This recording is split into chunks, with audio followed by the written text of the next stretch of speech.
Hello everyone, and welcome back to Crime Whisper. I know many of you use these videos to wind down or even fall asleep, so let's get cozy before we dive in. First, make sure to like the video and subscribe to the channel. And hey, tell me in the comments where you're watching from and what time it is for you right now. Now, sit back, relax, and let's begin tonight's story.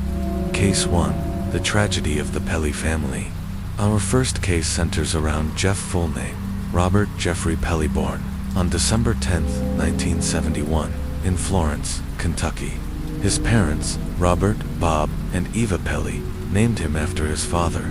A few years later, Jeff became a big brother when the family welcomed a daughter, Jake Dot, in 1980. When Jeff was just 9 years old, the Pellys moved to Cape Coral, Florida. Bob had landed a new job as a computer programmer at Landmark Bank.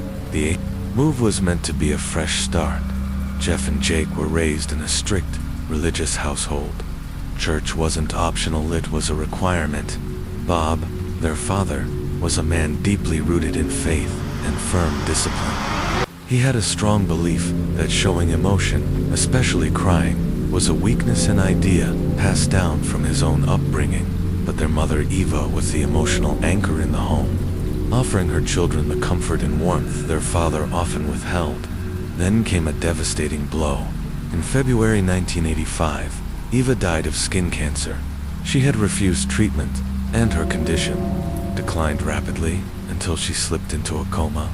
Her death shattered the family, leaving Jeff and Jake heartbroken, and their home forever changed.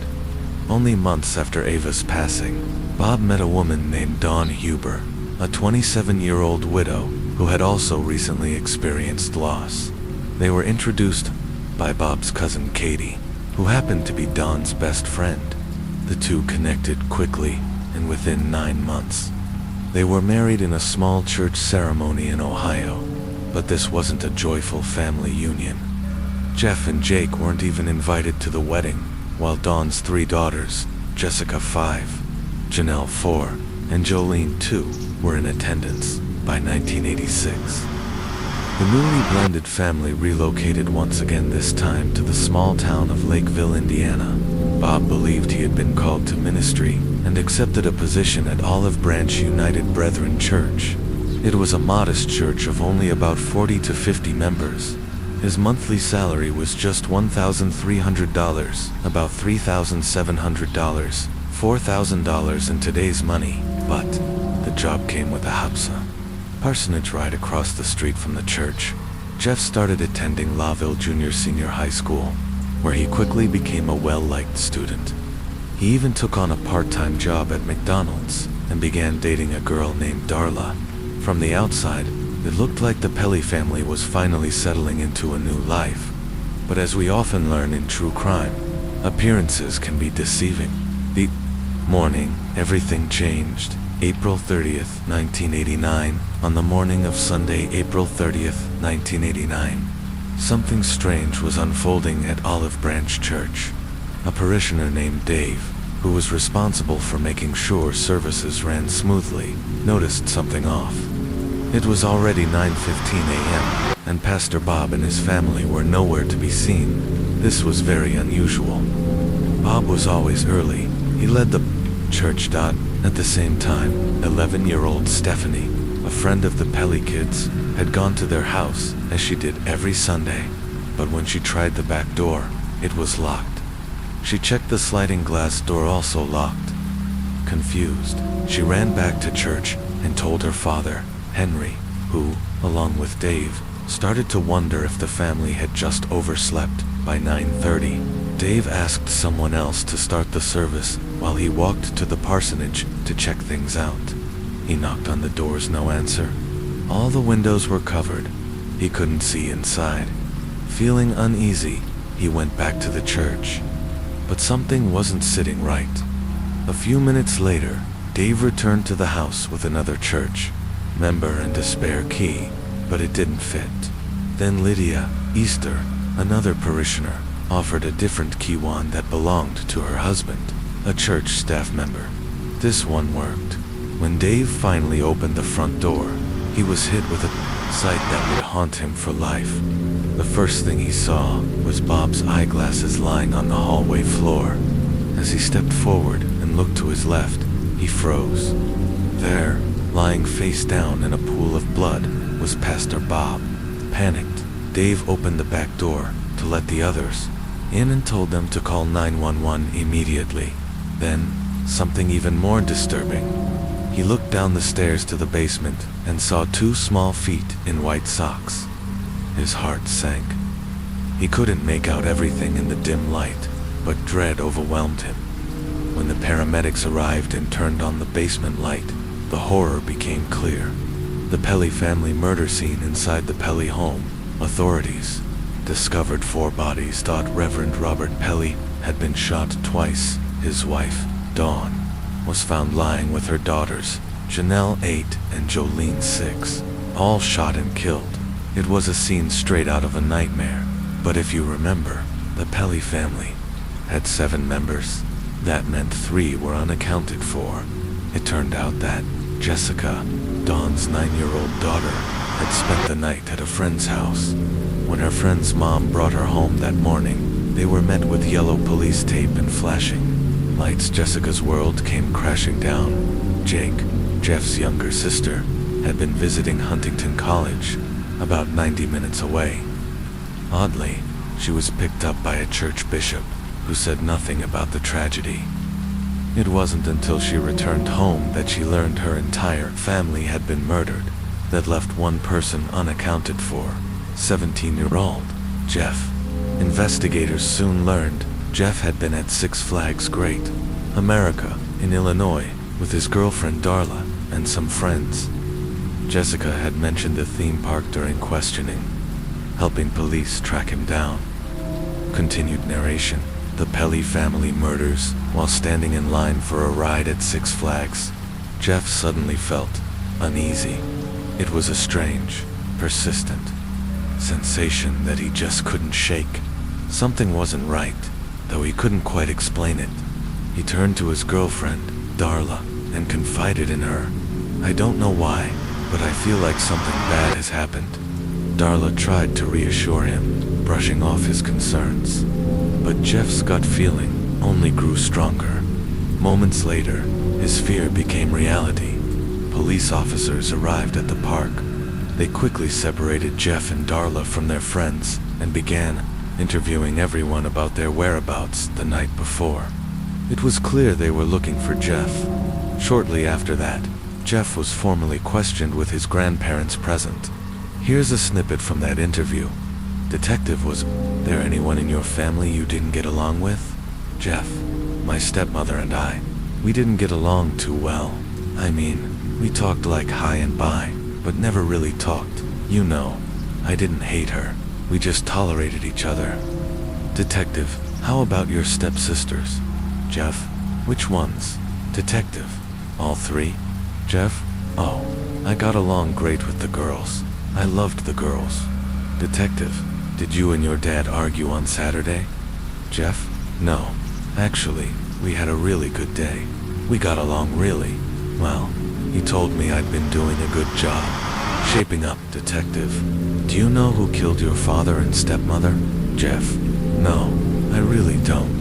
I don't know who would want to." Detective: "Did you have anything to do with it?" Jeff: "No, I didn't. Me and my dad didn't always get along. Sometimes we'd argue, but we always worked things out." The tension in the room was thick, even in this early stage of the investigation. It was clear that police were suspicious of Jeff. Something about his demeanor, his answers, something didn't sit right with them. They began to dig deeper. Cracks in the family. What they found only fueled their suspicions.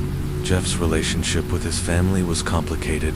When Bob married Dawn, he hoped his children Jeff and Jake would accept her as their new mother, but that was a lot to ask. Eva, their real mother, had just passed away less than a year earlier. For Jeff and Jake, moving on wasn't just difficult, it was impossible. That emotional rift grew over time, and things only got worse at home. Jeff and Jake didn't approve of how Dawn was raising her daughters. The difference in parenting styles caused friction. Jeff, especially, felt more and more alienated. Neighbors began to notice that he seemed like an outsider in his own home, a misfit in the new blended family. But the real trouble began 6 weeks before the murders.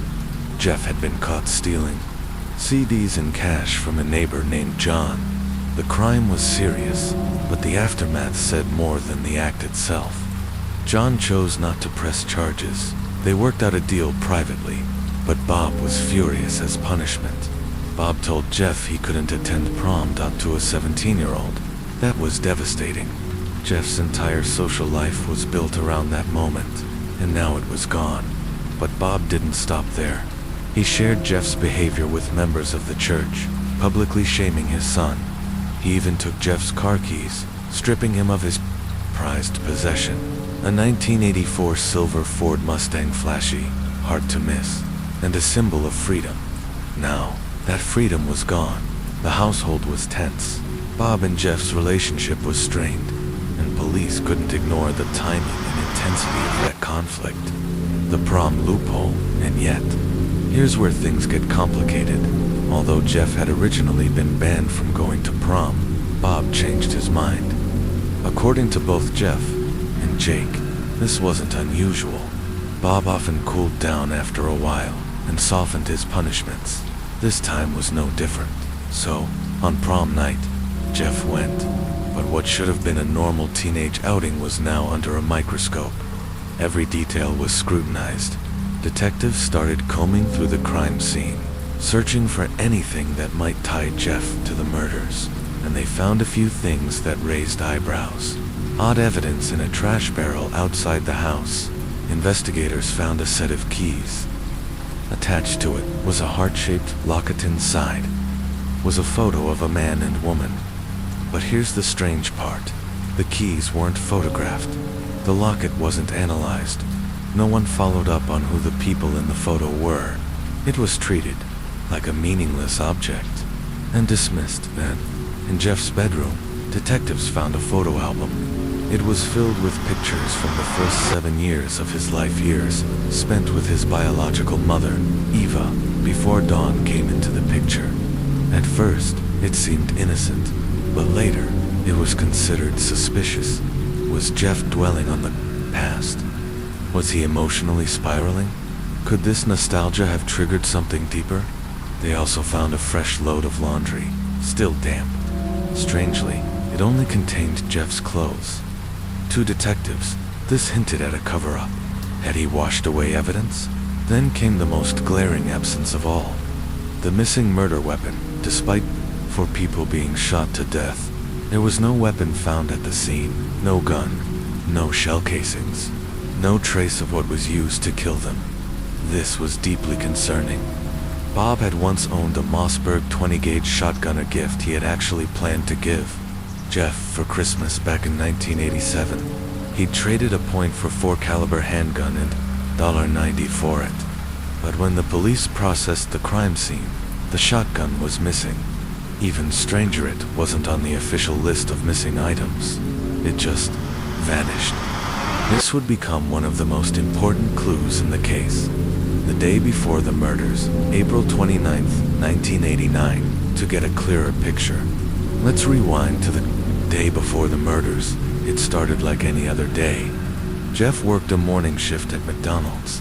Later that day, Bob stopped by a local gun store owned by Steve Diller. He didn't buy anything. He just talked for a while and then left. What was on Bob's mind that day? No one knows for sure, but what we do know is that by the very next morning, 4 people in the Pelly family would be dead, and Jeff, who had been grounded, would be at an amusement park with friends acting as if everything was perfectly normal. Continued narration. The Pelly family. Murders. After finishing his shift at McDonald's, Jeff was picked up by his father and returned home to the parsonage.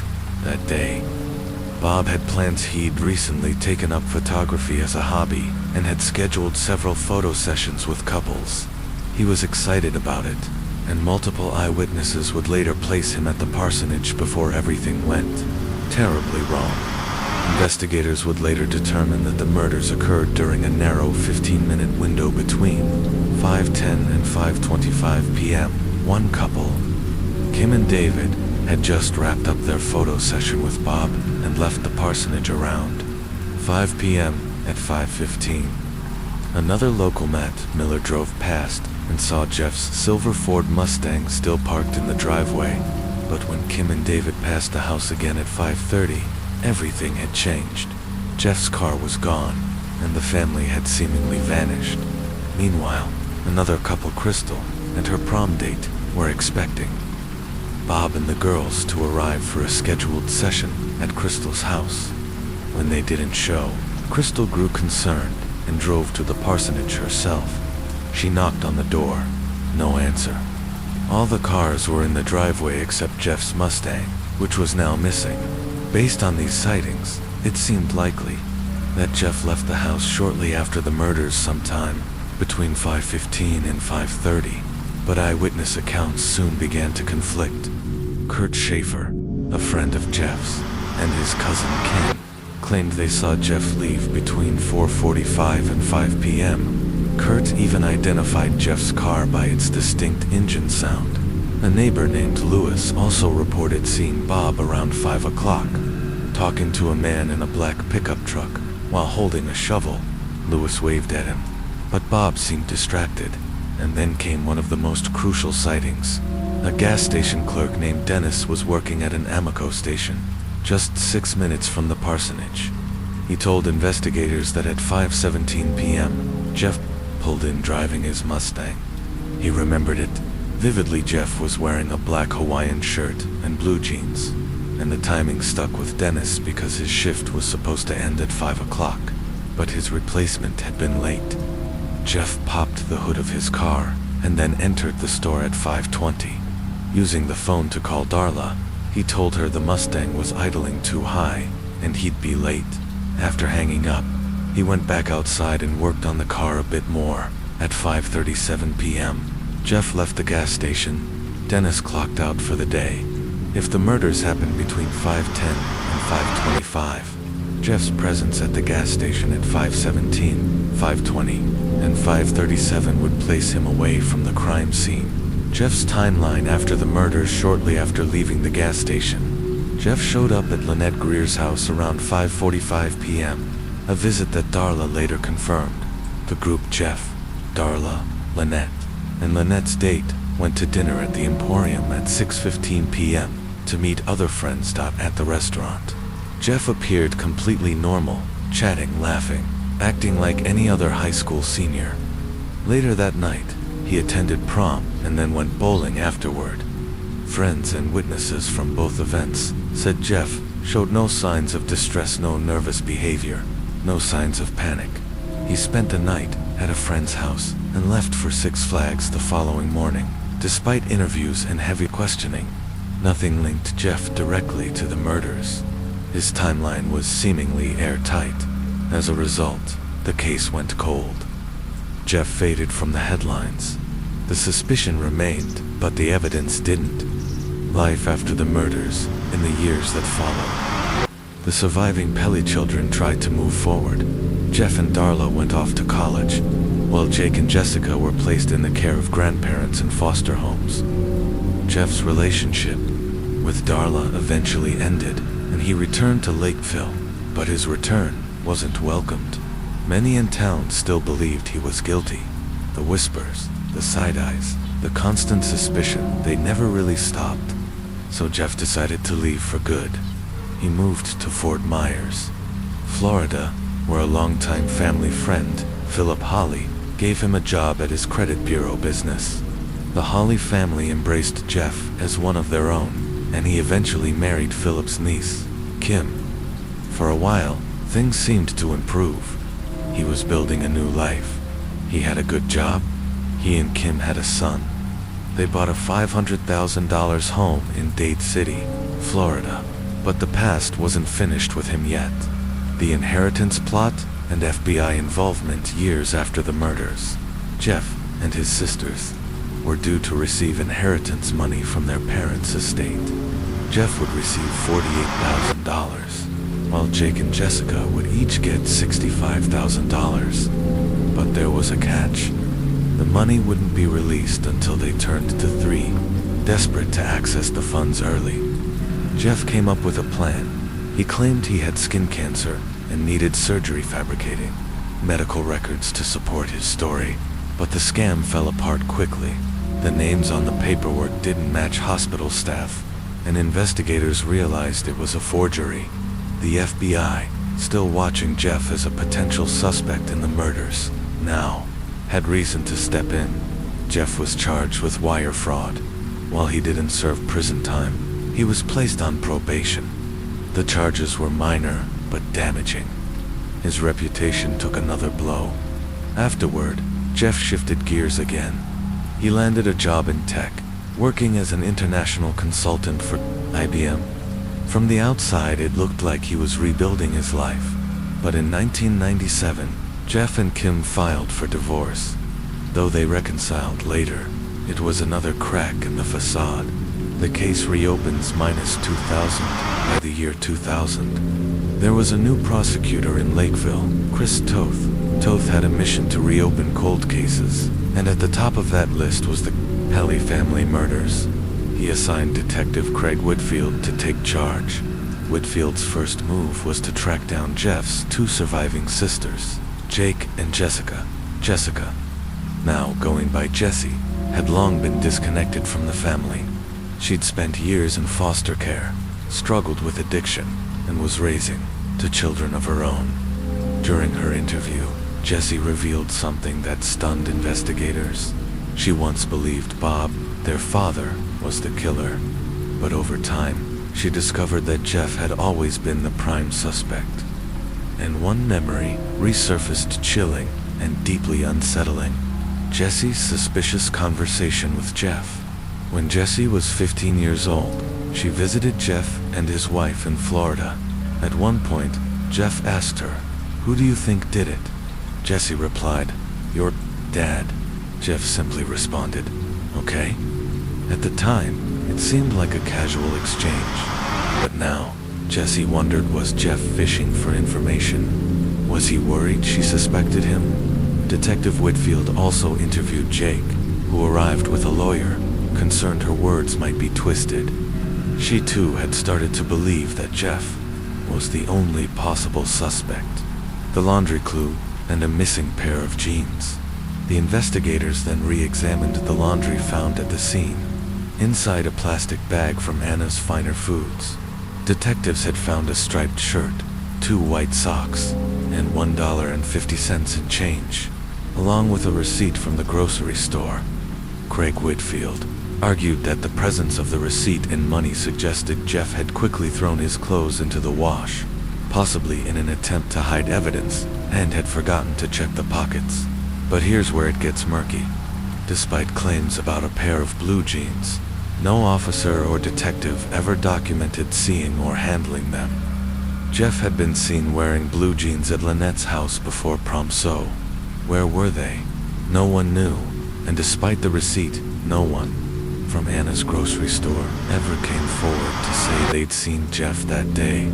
Investigators never even visited the store to verify the claim. It begged the question, were the jeans ever washed at all? Or were they never there to begin with? And just like that, what seemed like a closed case began unraveling with more questions than answers. The arrest, 13 years later. Though no definitive proof had ever linked Jeff Pelly to the brutal 1989 murders of his family, investigators weren't ready to let the case go. Over a decade after the killings, renewed efforts began to gain traction. Detective Craig Whitfield believed that Jeff's clothes had been removed from the crime scene, notably a Hawaiian shirt and other items later found in the back of Jeff's Mustang.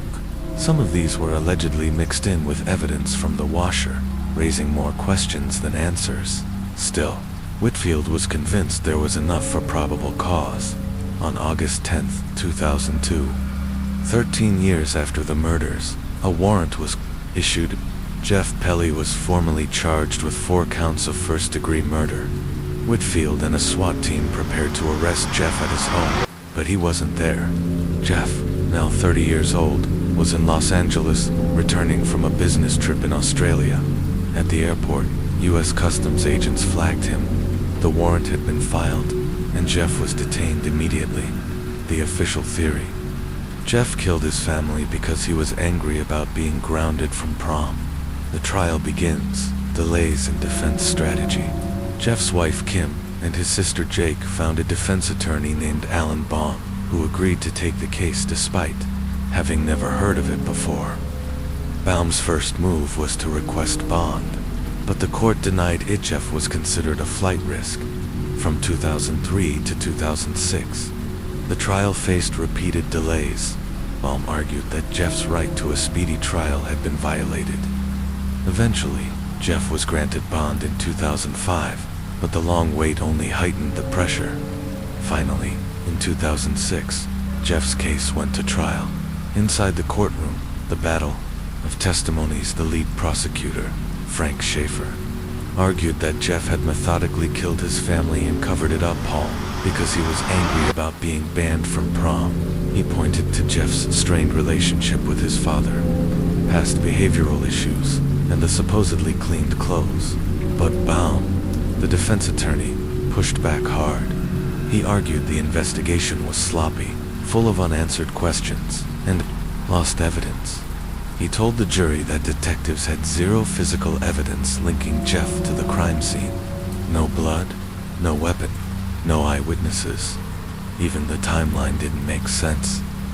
How could a 17-year-old untrained and panicked have committed 4 murders, cleaned himself up, washed his clothes, and left no trace? All in just 15 minutes.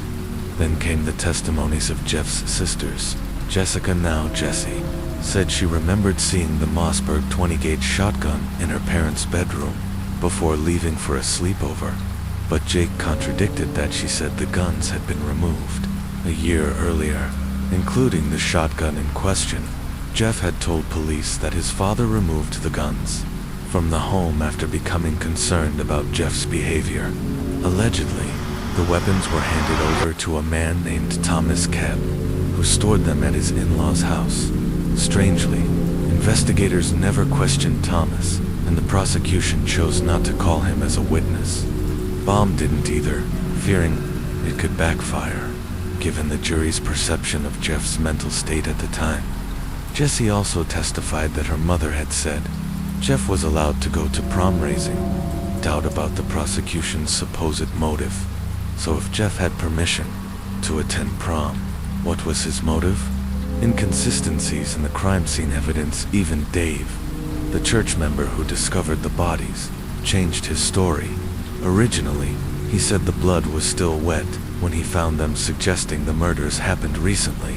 But in court, Dave reversed that, testifying that the blood was dry, giving more weight to the theory that the murders happened earlier and giving Jeff more time to flee.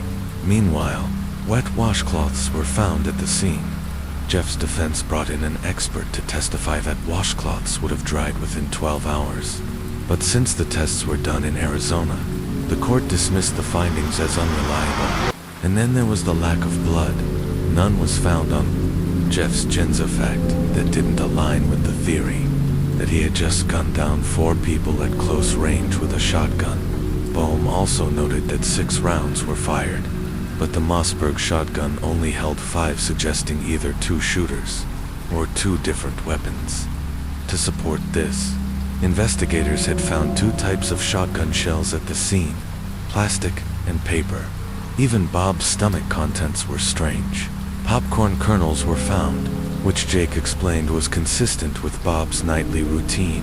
He'd eat popcorn after putting the girls to bed, around 7 to 8 p.m. This could mean the murders happened much later than police believed. Conviction and sentencing. Despite these glaring inconsistencies, Jeff never took the stand. His defense team thought it too risky.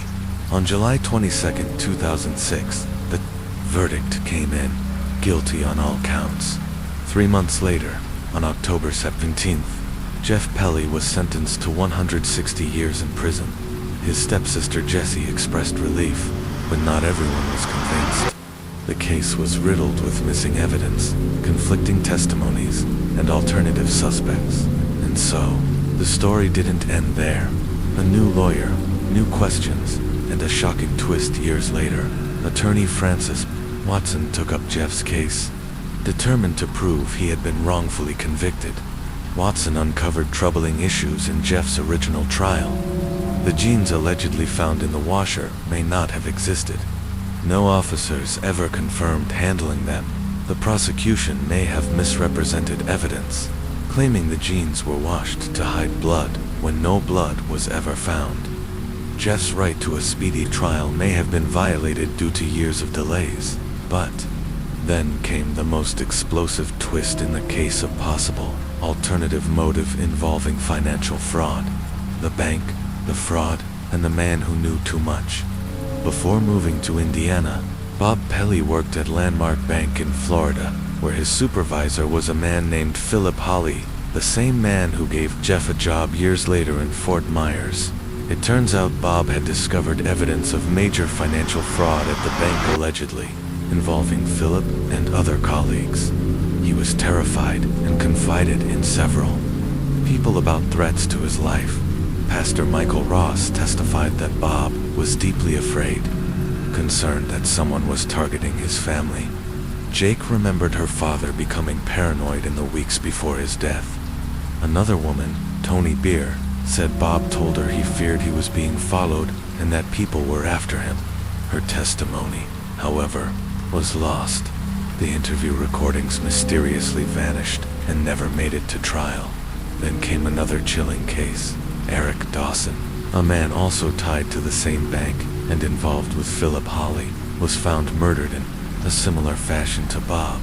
Investigators later discovered that Philip had forged documents, committed bank fraud, and misrepresented financial accounts. Yet, Philip was only convicted of minor charges, forgery and theft, and served minimal time. Even more suspicious, Philip Hawley was named beneficiary on a life insurance policy for a man named Harry Storta, person who, it turned out, never actually existed. Unanswered questions: could Bob Pelly have been killed to silence him? Was Jeff simply a scapegoat, a troubled teen who became the easiest person to blame? Why were crucial testimonies lost, witnesses ignored, and key suspects never pursued? And if Jeff didn't do it, then who did? This case remains one of the most controversial and haunting in American true crime history. Was justice truly served? Or was Jeff Pelly convicted for a crime he didn't commit? But behind Nick Hackney's warm smile and trusted title was a much darker reality. As the church continued to support him through his grief, no one could have imagined the disturbing truth that was slowly unraveling beneath the surface. Nick, once seen as a spiritual guide, began using his position to manipulate and prey on vulnerable women under the guise of counseling. He crossed boundaries repeatedly, targeting wives in struggling marriages and twisting religious teachings to justify his actions. His relationship with Sandy, the woman who had once predicted his wife's death, grew increasingly inappropriate. Though Sandy was married, Nick managed to convince her that their connection was divinely ordained. When concerns were raised, he dismissed them as a lack of spiritual understanding. But Sandy wasn't the only one. Another woman, Annette Anderson, came to Nick with her husband Craig, seeking marriage counseling. Nick quickly isolated her, feeding her confusing spiritual rhetoric that blurred the line between guidance and seduction. He told her that sex was not just physical, but also a sacred act of healing, a spiritual bond. Under his manipulative influence, Annette eventually gave in. Their counseling sessions evolved into secret rendezvous at hotels, where they carried on a hidden affair that lasted until 1998. Annette lived with the guilt for years, until April 2001, when during a heated argument with her husband, she broke down and confessed everything. Furious and betrayed, Craig immediately reported the affair to the church. An emergency meeting was held, where the details were laid bare. Sandy, also present, was shocked, but rather than deny it, she took action. She hired a lawyer and went straight to the police. That's when the cracks in Nick Hackney's carefully constructed facade truly began to show. Investigators took a second look at the fire that killed his wife, Donan, this time with fresh eyes and a better understanding of who Nick really was. What they found would change everything. The investigation uncovered a truth far more disturbing than anyone could have imagined. Nick Hackney had not only manipulated Sandy and Anna T, had seduced multiple women from the congregation, all under the guise of spiritual healing. He used his position as a trusted pastor to exploit their vulnerability, presenting himself as a grieving husband on a divine mission. But in reality, these women were victims, caught in the carefully crafted web of a predator, and as chilling as that was, it wasn't the most shocking revelation. As the case unfolded, investigators learned that Nick had entered into a deeply inappropriate relationship with his own mother-in-law, Polly. After Dawn's death, Polly was heartbroken. She turned to Nick, believing that only he could understand the depth of her loss. He comforted her, visited her often, and slowly began crossing boundaries. What began as late-night conversations and shared grief escalated into physical affection, eventually a full-blown secret affair. Nick convinced Polly that their bond was spiritual, even destined. It wasn't just immoral, it was deeply manipulative and exploitative. Whispers around the church grew louder, and when the truth came out, the entire community was stunned. The church severed all ties with Nick Hackney. He was expelled from Christ Community Church, disgraced and exposed. But the unraveling of Nick's facade was just beginning. At the police station, Sandy finally told the truth. She revealed that she and Nick had been having an affair before Dawn's death, and she dropped a bombshell. On the morning of the fire, Nick had called her, panicked and trembling. "I did it," he confessed, moments later, before Sandy could respond. Another call came in, Nick, with someone from the church informing her that Dawn had died in a fire. When Sandy resumed the call with Nick, he simply said, "It's done. It's done." At the time, Sandy didn't fully understand what he meant, but weeks later, when she confronted him, he confessed everything. According to her testimony, Nick had drugged Dawn with Benadryl, leaving her too drowsy to fight back. He then suffocated her by placing a plastic bag over her head. The most horrifying detail: Dawn never lost consciousness. She was awaker whereas her husband murdered her. Once she was dead, Nick staged the scene to look like an accident. He stacked old newspapers and wrapping paper around the room, placed propane tanks nearby, and manipulated the electric heater so the room would ignite. The autopsy initially found no soot or carbon monoxide in Dawn's lungs, a clear sign that she wasn't breathing during the fire, but the death was still ruled accidental. The pathologist believed the Benadryl dosage wasn't high enough to cause respiratory failure, and reasoned that if Dawn had been alive during the fire, she would have tried to escape.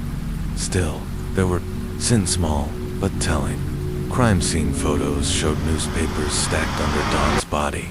A firefighter even voiced concerns, but he lacked the authority to override the original ruling. With Sandy's statement, the case was finally reopened. On September 12, 2001, nearly 4 years after the fire, Nick Hackney was arrested in the parking lot of a Kinko's store. He was charged with first-degree murder at the police station. Nick confessed. He explained that his marriage with Dawn had been unraveling for over a year. The couple frequently moved, buying, renovating, and selling homes, but Dawn longed for stability. Nick agreed to settle down and bought an old home in East Bremerton, his attempt at building a permanent life. But the costs of that home, combined with his dream of starting a Christian youth camp, buried them in debt. Tensions soared, arguments escalated, and eventually, Nick began to view Dawn as an obstacle to his ambitions. So, he removed her. On September 17th, Nick stood trial. In court, he attempted to paint himself as the victim of a church conspiracy. He even claimed that church pastors had cursed him, suggesting dark spiritual forces were to blame for everything. Prosecutors meanwhile amended the charges. What was originally first-degree murder became aggravated first-degree murder due to the element of arson. That change allowed them to seek life without parole instead of the death penalty in court. Nick's web of deception fully unraveled. Woman after woman testified, congregants, counselees, victims. They described how Nick manipulated them with twisted spiritual rhetoric, blurring the lines between divine purpose and abuse.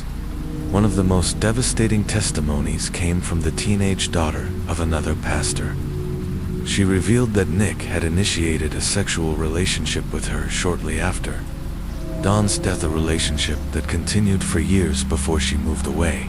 Expert witnesses, forensic analysts, and medical professionals reinforced the evidence. Dawn's death, they argued, was never accidental. Her body told a different story, a story of betrayal, suffocation, and fire used to erase the truth. Nick Achnia, man once trusted as a spiritual leader, was unmasked as a master manipulator, predator, and killer. He was sentenced to life in prison without the possibility of parole, and while the congregation tried to heal, the question lingered: how many others like Nick walk among who's respected, admired, and hiding their darkest truths behind a mask of righteousness? Case 3. The Barazes brothers, a family shattered by secrets. Tristan and Blake Barazes were two teenage brothers living in Sheffield, England. At 14 and 13 years old, they were the eldest of 6 siblings. Blake, the oldest, loved football and had a talent for lifting people's spirits. Despite having ADHD, which sometimes got him into trouble, he was known for his big heart. Tristan, the second eldest, struggled with anxiety and was occasionally targeted by bullies. But he, too, had a kind soul. When one of Tristan's friends was diagnosed with cancer, he dyed his hair a bright, sunny yellow to help raise funds for their treatment. His bold mohawk became a local symbol of compassion. With natural hair, "You look like every other person," he said, explaining the choice. "My friend is dying of bone cancer. I dyed it for him." The boys lived with their mother, Sarah Barazes, in a council house on Gregg House Road, in the Shire Green area of Sheffield. Their garden was overgrown, and their home bore the marks of hardship. They attended Firth Park Academy and were familiar faces in their small community. Locals described the brothers as polite, well-mannered, and always smiling. Sarah told everyone that the children's father had died. One of the younger kids even believed he'd been killed in World War II, despite the fact that it was 2019.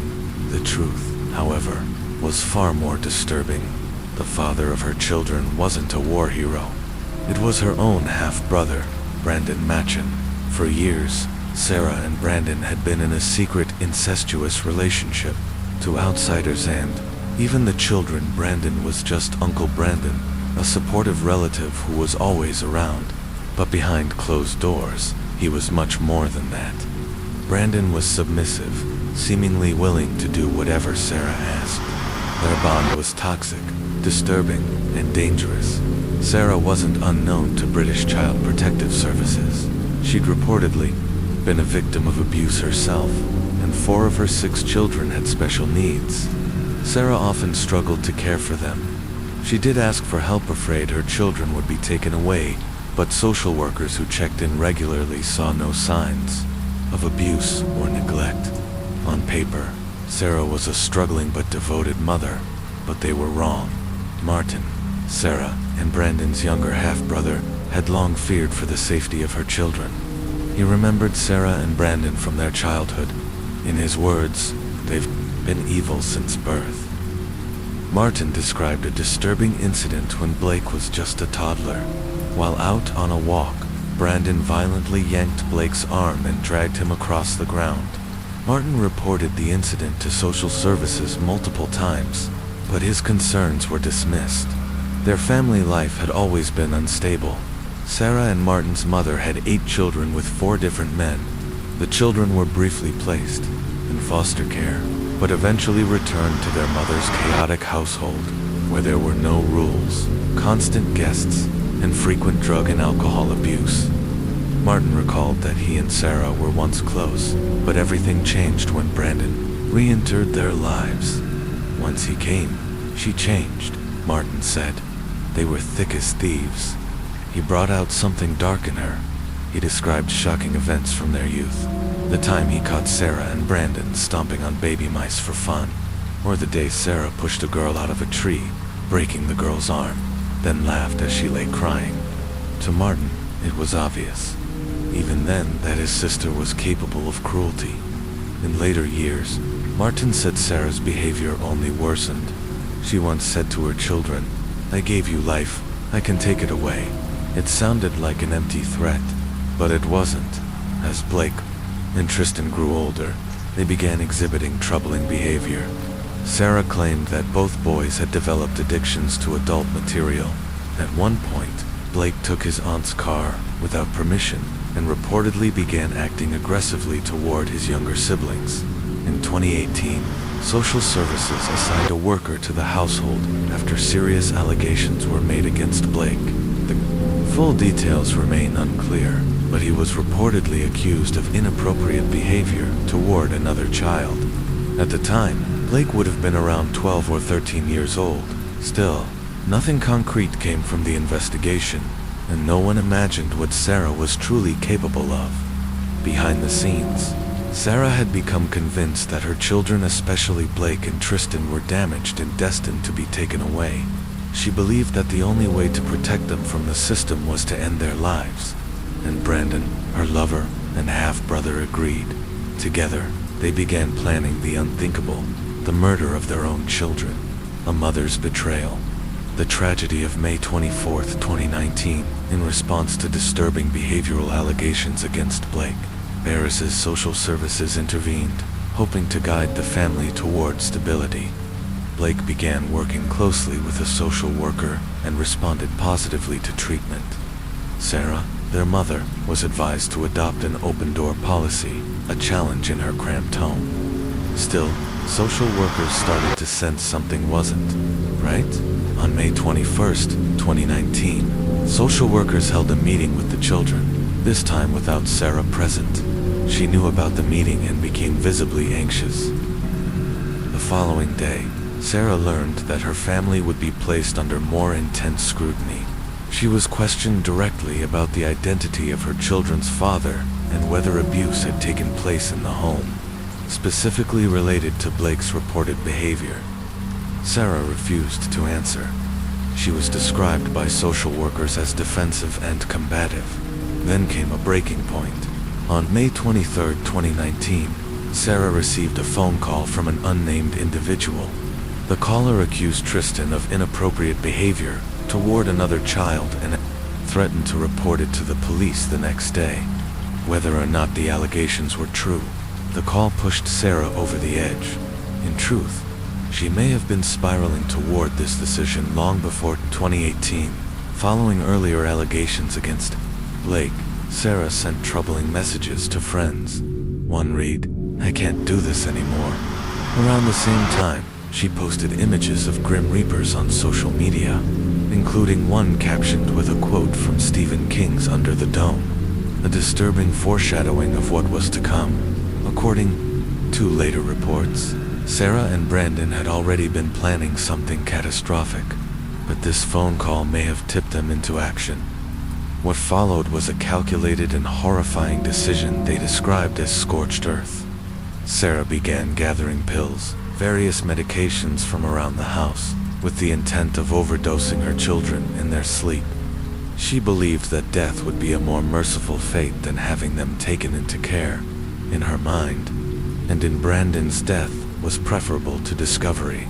She forced her 4 eldest children, Blake, Tristan, and 2 of their siblings, to swallow a cocktail of drugs. The children protested, cried, begged not to take the pills, but Sarah insisted. While they were becoming ill, she posted messages online alluding to an illness in her household. That night, Sarah hoped her children would pass away in their sleep, but by morning, they were still alive, weak and sick, but breathing. Sarah panicked, her internet history filled with chilling searches. How to kill by suffocation, drowning, strangulation. At 5 a.m. she called Brandon. He took a taxi to the house then. Together, Sarah and Brandon committed the unthinkable. They strangled Tristan and Blake. Sarah reportedly used the cord from her bathrobe. Brandon used his bare hands. Tristan fought back and screamed for help, crying, "Mom is killing Tristan." Blake turned to his siblings and yelled, "Run! Mom and Brandon are killing us." But no one escaped. Once the boys lost consciousness, Sarah and Brandon tied plastic bags over their heads to make sure they were dead. Brandon then helped himself to an energy drink, while Sarah attempted to drown one of the younger children in the bathtub. That child screamed, begged, "Why are you trying to kill us?" For reasons unknown, Sarah stopped. Perhaps the guilt, the panic, or the weight of what she'd done overtook her. She gathered the surviving children into the bedroom and, in a moment of strange clarity, called the police. When officers arrived between 7:30 and 7:45 a.m., they asked where Tristan and Blake were. Sarah lied, claiming they had gone to visit someone else. But one of the surviving children made a throat-slashing gesture to an officer, silently mouthing the word, "dead." Sarah snapped, shouting, "Stop, don't say that." Police searched the home and found the bodies of Tristan and Blake in their bunk beds. The trash bags were still over their heads. Miraculously, the 4 surviving children were rescued just in time. They were rushed to the hospital and treated for overdose symptoms. While still at the scene, Sarah handed officers a notebook, opened to a page titled "Funeral Arrangements." The aftermath: that same morning, emergency services, including the Yorkshire Air Ambulance, responded to the quiet Sheffield neighborhood of Gregg House Road. News broke quickly. 2 children were dead. 4 more had been hospitalized. Early reports were vague.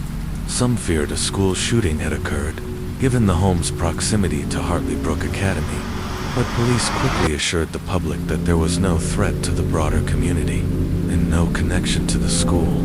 In an official statement later that day, a police spokesperson said, "This morning, at around 7:30, emergency services were called to a residence on Gregg House Road. Tragically, 2 children have died. 4 others remain in hospital. We are in the early stages of our investigation and are working closely with the family. At this time, 2 individuals have been arrested on suspicion of murder and remain in custody."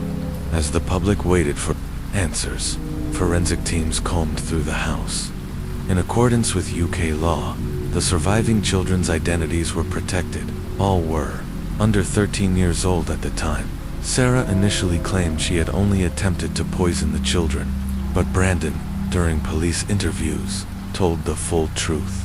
He admitted to strangling Blake because, in his words, he got that feeling where you just want to strangle the life out of someone. It was a chilling confession.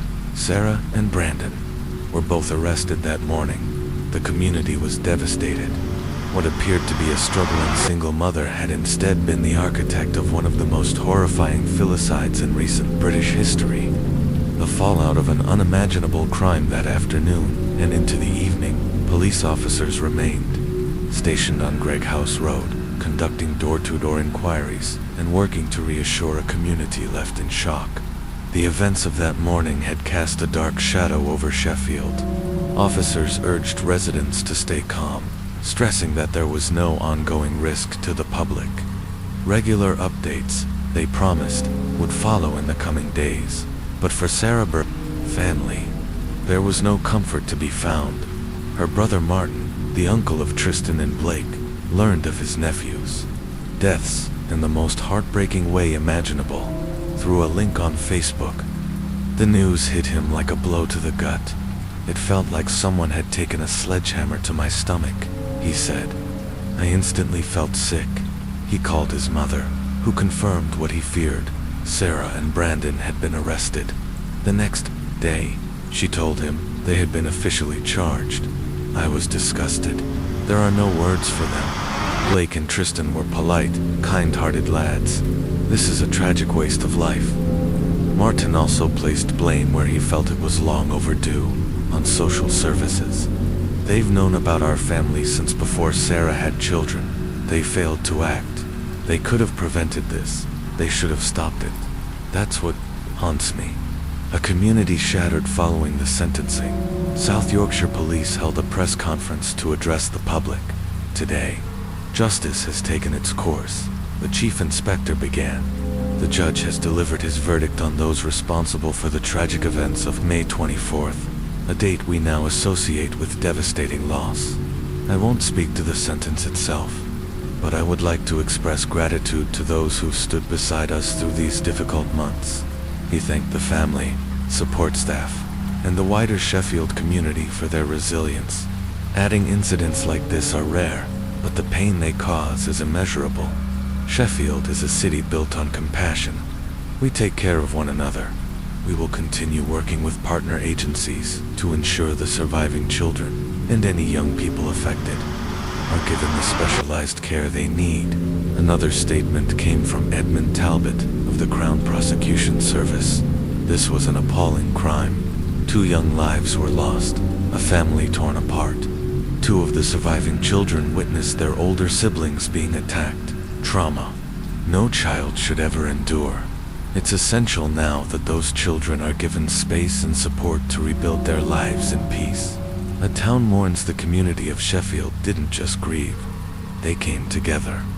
Locals raised £3,000 to cover funeral expenses for Tristan and Blake, but funeral director Michael Fogg refused to take payment.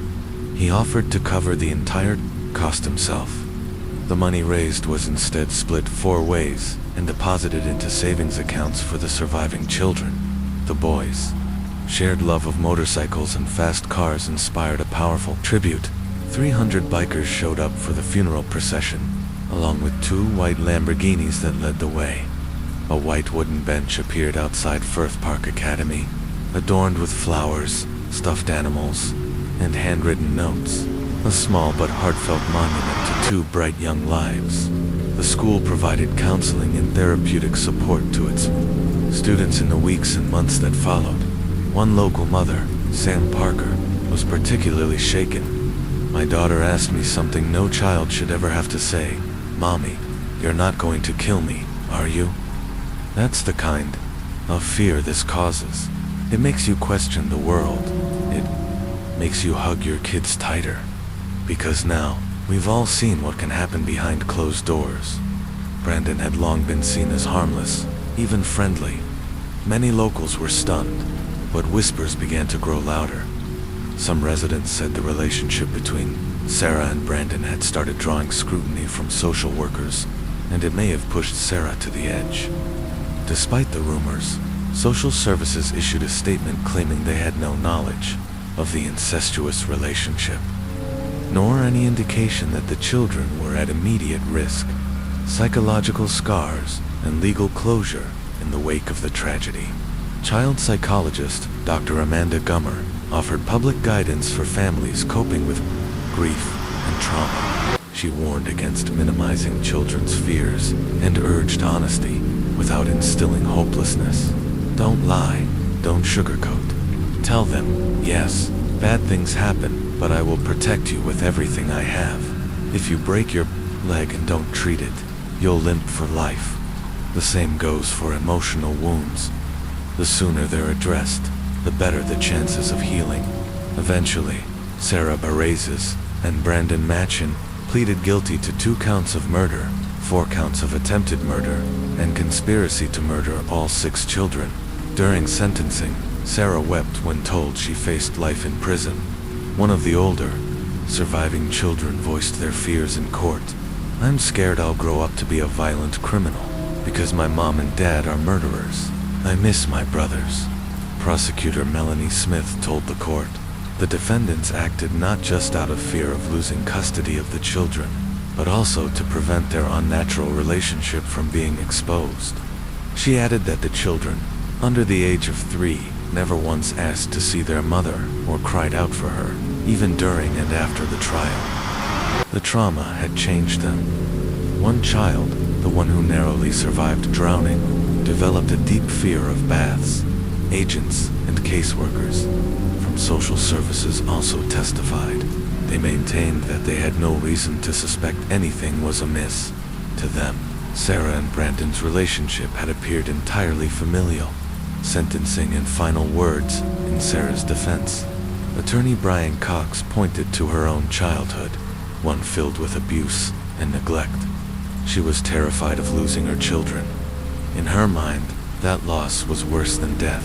Before delivering his judgment, Justice James Goss addressed the court. The children who survived were clearly aware of the terrifying events that took place. One of them nearly drowned. The emotional fallout is profound. The long-term consequences, as they grow older and come to understand what truly happened, are incalculable. Up until this point, the press had been forbidden from reporting on the incestuous nature of Sarah and Brandon's relationship. But after the sentencing, the court lifted that restriction. The horrifying truth was now public. Presiding Judge Jeremy Richardson gave the final words. No language can ever truly reflect the magnitude of what you have done. The crimes you committed speak for themselves. The murders of 2 children, the attempted murder of 4 more, and the conspiracy to kill all 6. You have each been sentenced to 35 years to life in prison. A final farewell outside the courthouse. Matthew Saunders, a close friend of the boys, gave a statement through tears. Blake and Tristan were beautiful, confident, outgoing. They lit up every room they walked into. Tristan, especially, always with that bright hair, always smiling. They had so much life left, so much love. Their siblings adored them. They've left behind a shattered family and a community forever changed. This tragedy didn't just shatter the lives of those closest to Tristan and Blake. It sent shockwaves throughout the entire community. A piece of Sheffield's collective heart was lost on May 24, 2019, date that will never be forgotten. Tristan and Blake left behind a void that can never be filled. Their loved ones never even had the chance to say goodbye, though their family and friends were relieved that justice was ultimately served. It was a hollow comfort it should never have come to this. In the days following the murders, the boys' family released a heartfelt statement. They thanked the emergency responders for doing everything in their power to try to save the children. They extended special gratitude to Detective Constable Little, their family liaison officer, for her unwavering support during the investigation. There are no words to describe the pain and emptiness we feel, the family said, but we find comfort in knowing Blake and Tristan will always be remembered and how deeply loved they were. Following Sarah and Brandon's trials, a serious case review was launched, as is standard in the UK whenever a child dies due to mistreatment. The findings were difficult to reconcile. Agents and social workers had long viewed Sarah as competent, caring, and capably of perception, starkly at odds with the horror that unfolded inside her home. Officially, the review concluded that social services couldn't have foreseen the tragedy, yet it acknowledged that there were clear internal failings that undeniably put the children at risk. The family home on Gregg House Road, once a silent witness to an unthinkable crime, was eventually abandoned. For some time, it stood as a painful reminder of what had taken place, though neighbors and strangers alike left flowers, cards, and balloons in memory of the boys. Those who lived nearby began calling for the house to be demolished. In February 2021, their calls were finally answered. Sanctuary Housing, a not-for-profit organization, acquired the property and took it down. A spokesperson explained, "We believe removing the property is the right decision to help the community heal and to make space for a memorial. In the garden that once belonged to the Barres' family, a tree was planted, a quiet tribute to 2 lives taken far too soon." Case 4. Passion Unique Jeffrey. Passion Unique Jeffrey was a vibrant, loving young woman, born on September 26, 2002, in St. Petersburg, Florida. Those who knew her spoke of her infectious smile and and boundless energy. She loved Christmas, adored makeup, and never left the house without putting herself together. Standing just 5 feet tall, she made up for her petite stature with a bold, radiant presence. She was a proud mother to a baby boy named Talon Mosley, born March 12, 2021. Talon, who had his father's features, big brown eyes, and soft brown hair, was her entire world. He loved Toy Story and could light up a room just like his mother. Passion worked at the local CVS and often video called Talon on her breaks, leading him to borrow family members' phones just to try and call her back. Thomas Mosley was Talon's father. He was unemployed, had a minor criminal record, and had once pled no contest to leaving the scene of an accident. Passion's mother, Lita, often referred to her daughter as a single mom, a label that reflected Thomas's limited involvement. Passion's sister Jaime told police that she had heard Passion describe Thomas as controlling and mentally unstable. Thomas's father believed his son likely suffered from undiagnosed mental health issues going back to adolescence. March 29, 2023 was Thomas's 21st birthday, and the day everything changed. That morning, Passion video called Jaime from the doctor's office. Talon had been sick, and they were getting him checked out. Passion seemed slightly off during the call. She said she was tired and a bit irritable because Talon had thrown a tantrum at the store. Despite this, she had plans to buy a birthday cake and a gift for Thomas. The party that afternoon was uneventful. Talon, still unwell, spent most of it sleeping. Family members left early so her younger brother could get to track practice. Passion texted her mom afterward, saying that Thomas didn't like the paint set they'd given him and they could just keep it. But the next morning, Jaime realized Passion hadn't dropped Talon off for babysitting as planned. Calls to Passion went unanswered. Lita hadn't heard from her either. They called the apartment office and asked if someone could check in. A maintenance worker named Armando Dagas went to Passion's unit and, using a master key, entered the apartment.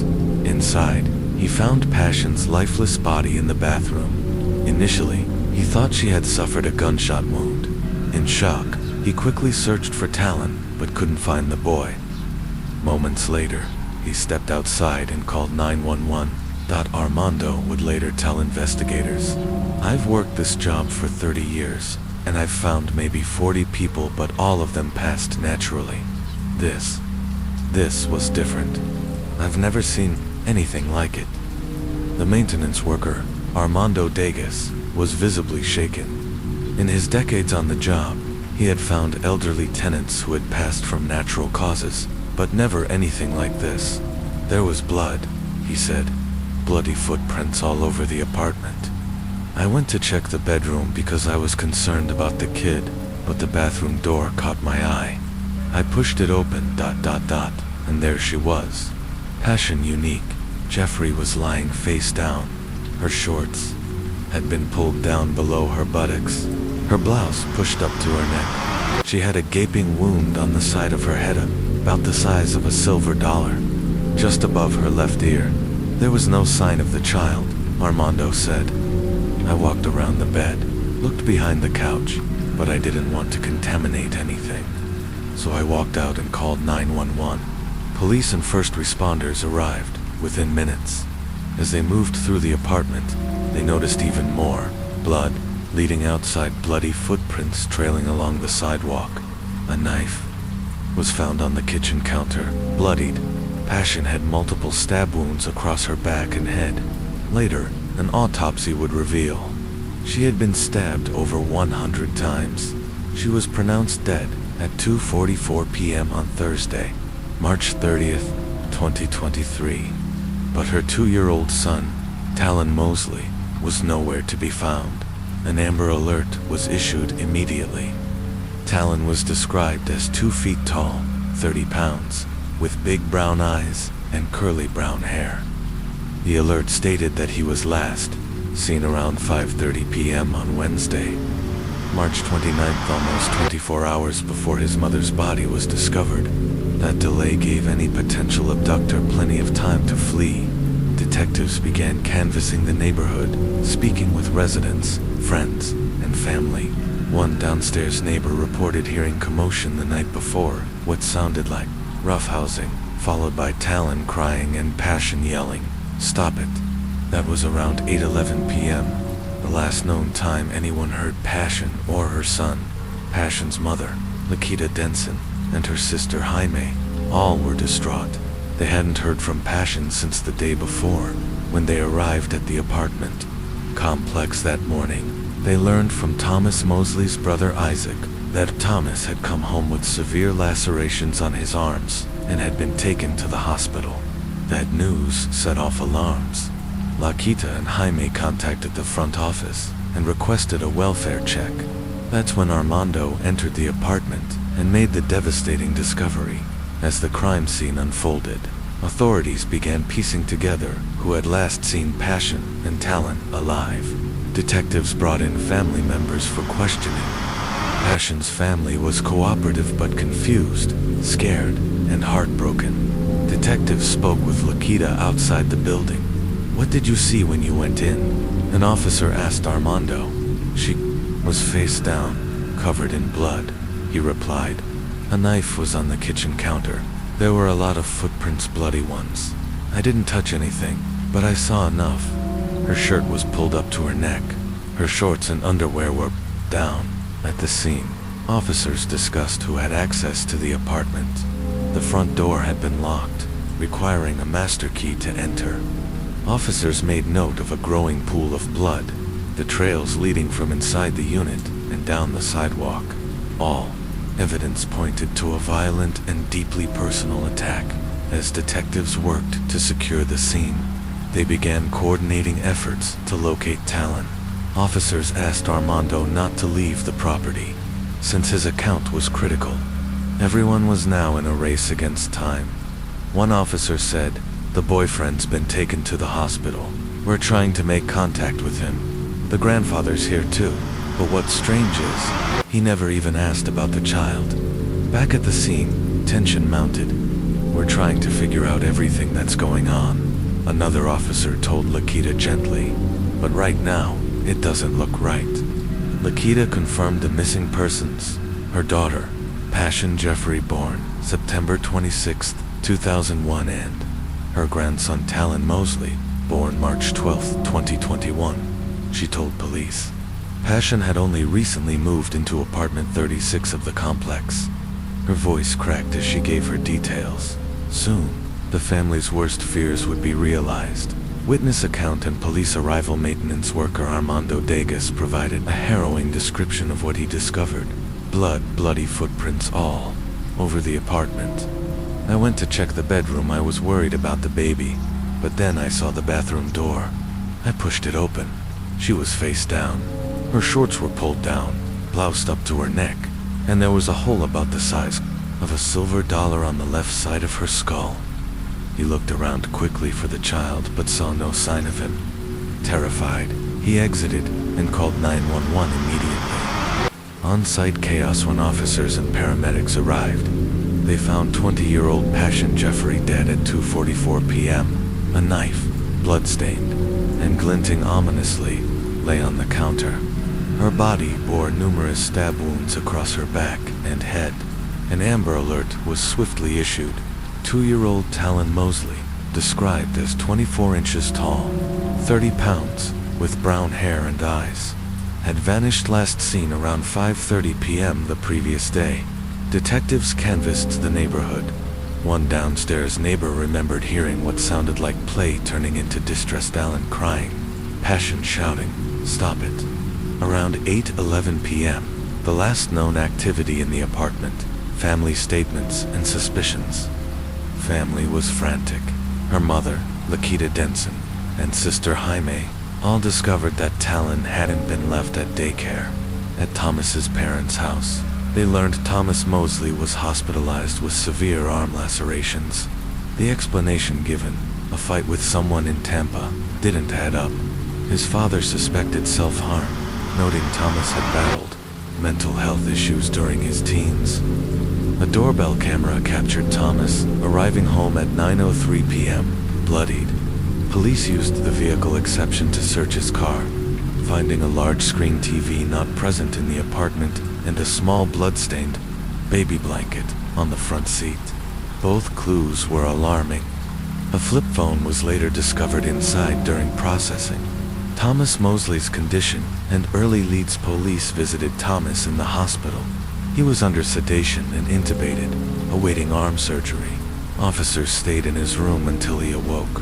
By the morning of March 31st, detectives interviewed Thomas's brother, Isaac, who had taken him to the hospital. Isaac described Thomas as antisocial and suspiciously evasive even about minor events, but insisted, to be honest, the only person who would know where Talon is would be Thomas. He recounted that Thomas came home covered in blood, wearing sweatpants and Gucci slides. Isaac offered first aid, but received no clear explanation for the wounds and hadn't noticed baby blankets or toys in the car until police pointed them out. Trail goes cold, or does it? No immediate sign of Talon turned up, not in the apartment, not at daycares, and not with relatives. But clues were starting to line up behind the troubling scene. A bloody baby blanket, a deserted apartment, a missing toddler. All eyes began to turn toward Thomas, and this tragedy hasn't just devastated those closest to Blake and Tristan, it's shaken the entire community. A part of all our hearts died on May 24th, 2019, and we will never get it back. Blake and Tristan have left behind a massive, painful void in our lives, and we didn't even get the chance to say goodbye. We are relieved that justice has finally been served, but the truth is, it should never have come to this. We want to thank the emergency services who responded that day and did everything in their power to try and save the boys. We are forever grateful. We'd also like to thank our family liaison, Officer D.C. Little, for her unwavering support over these difficult 6 months.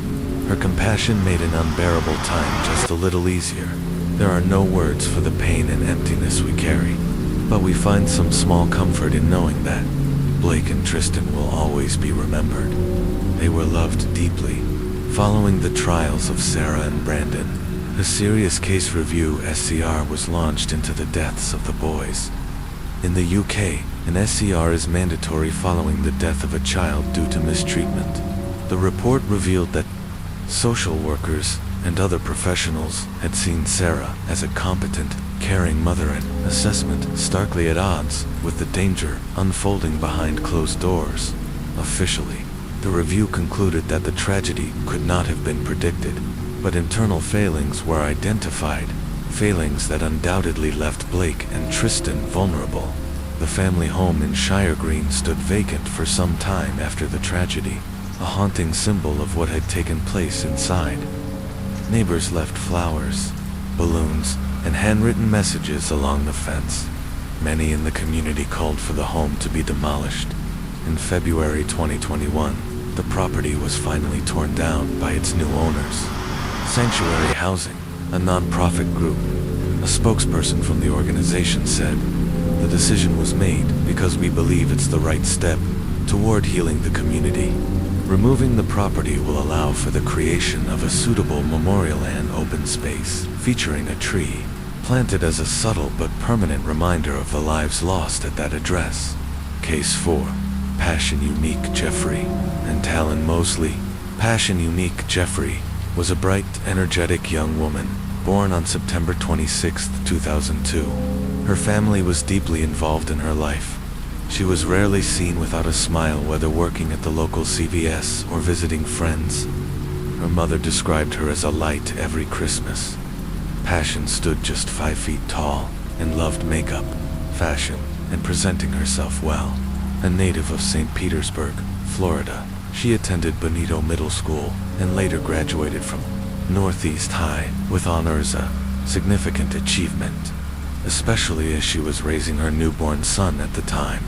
Talon Mosley was born on March 12, 2021. From the start, he had his father's features, big brown eyes, and a playful, curious nature. He loved Toy Story and action figures. Passion would often video call him during her breaks at work, and Talon would sometimes borrow relatives' phones to try calling her himself. He was her whole world. Thomas Mosley, Talon's father, had a minor criminal history and was unemployed. By some accounts, he wasn't very involved in their lives. Passion's family described her as a single mother. Her sister Jaime recalled Passion calling Thomas crazy and said he always had to have things his way. The events of March 29, 2023, Thomas's 21st birthday, would change everything. That morning, Passion video called her sister Jaime.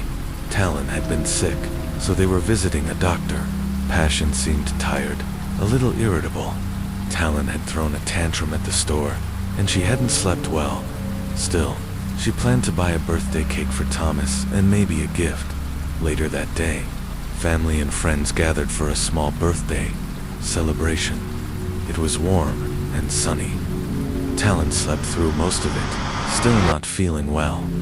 The party wrapped up around 5 p.m., not long after.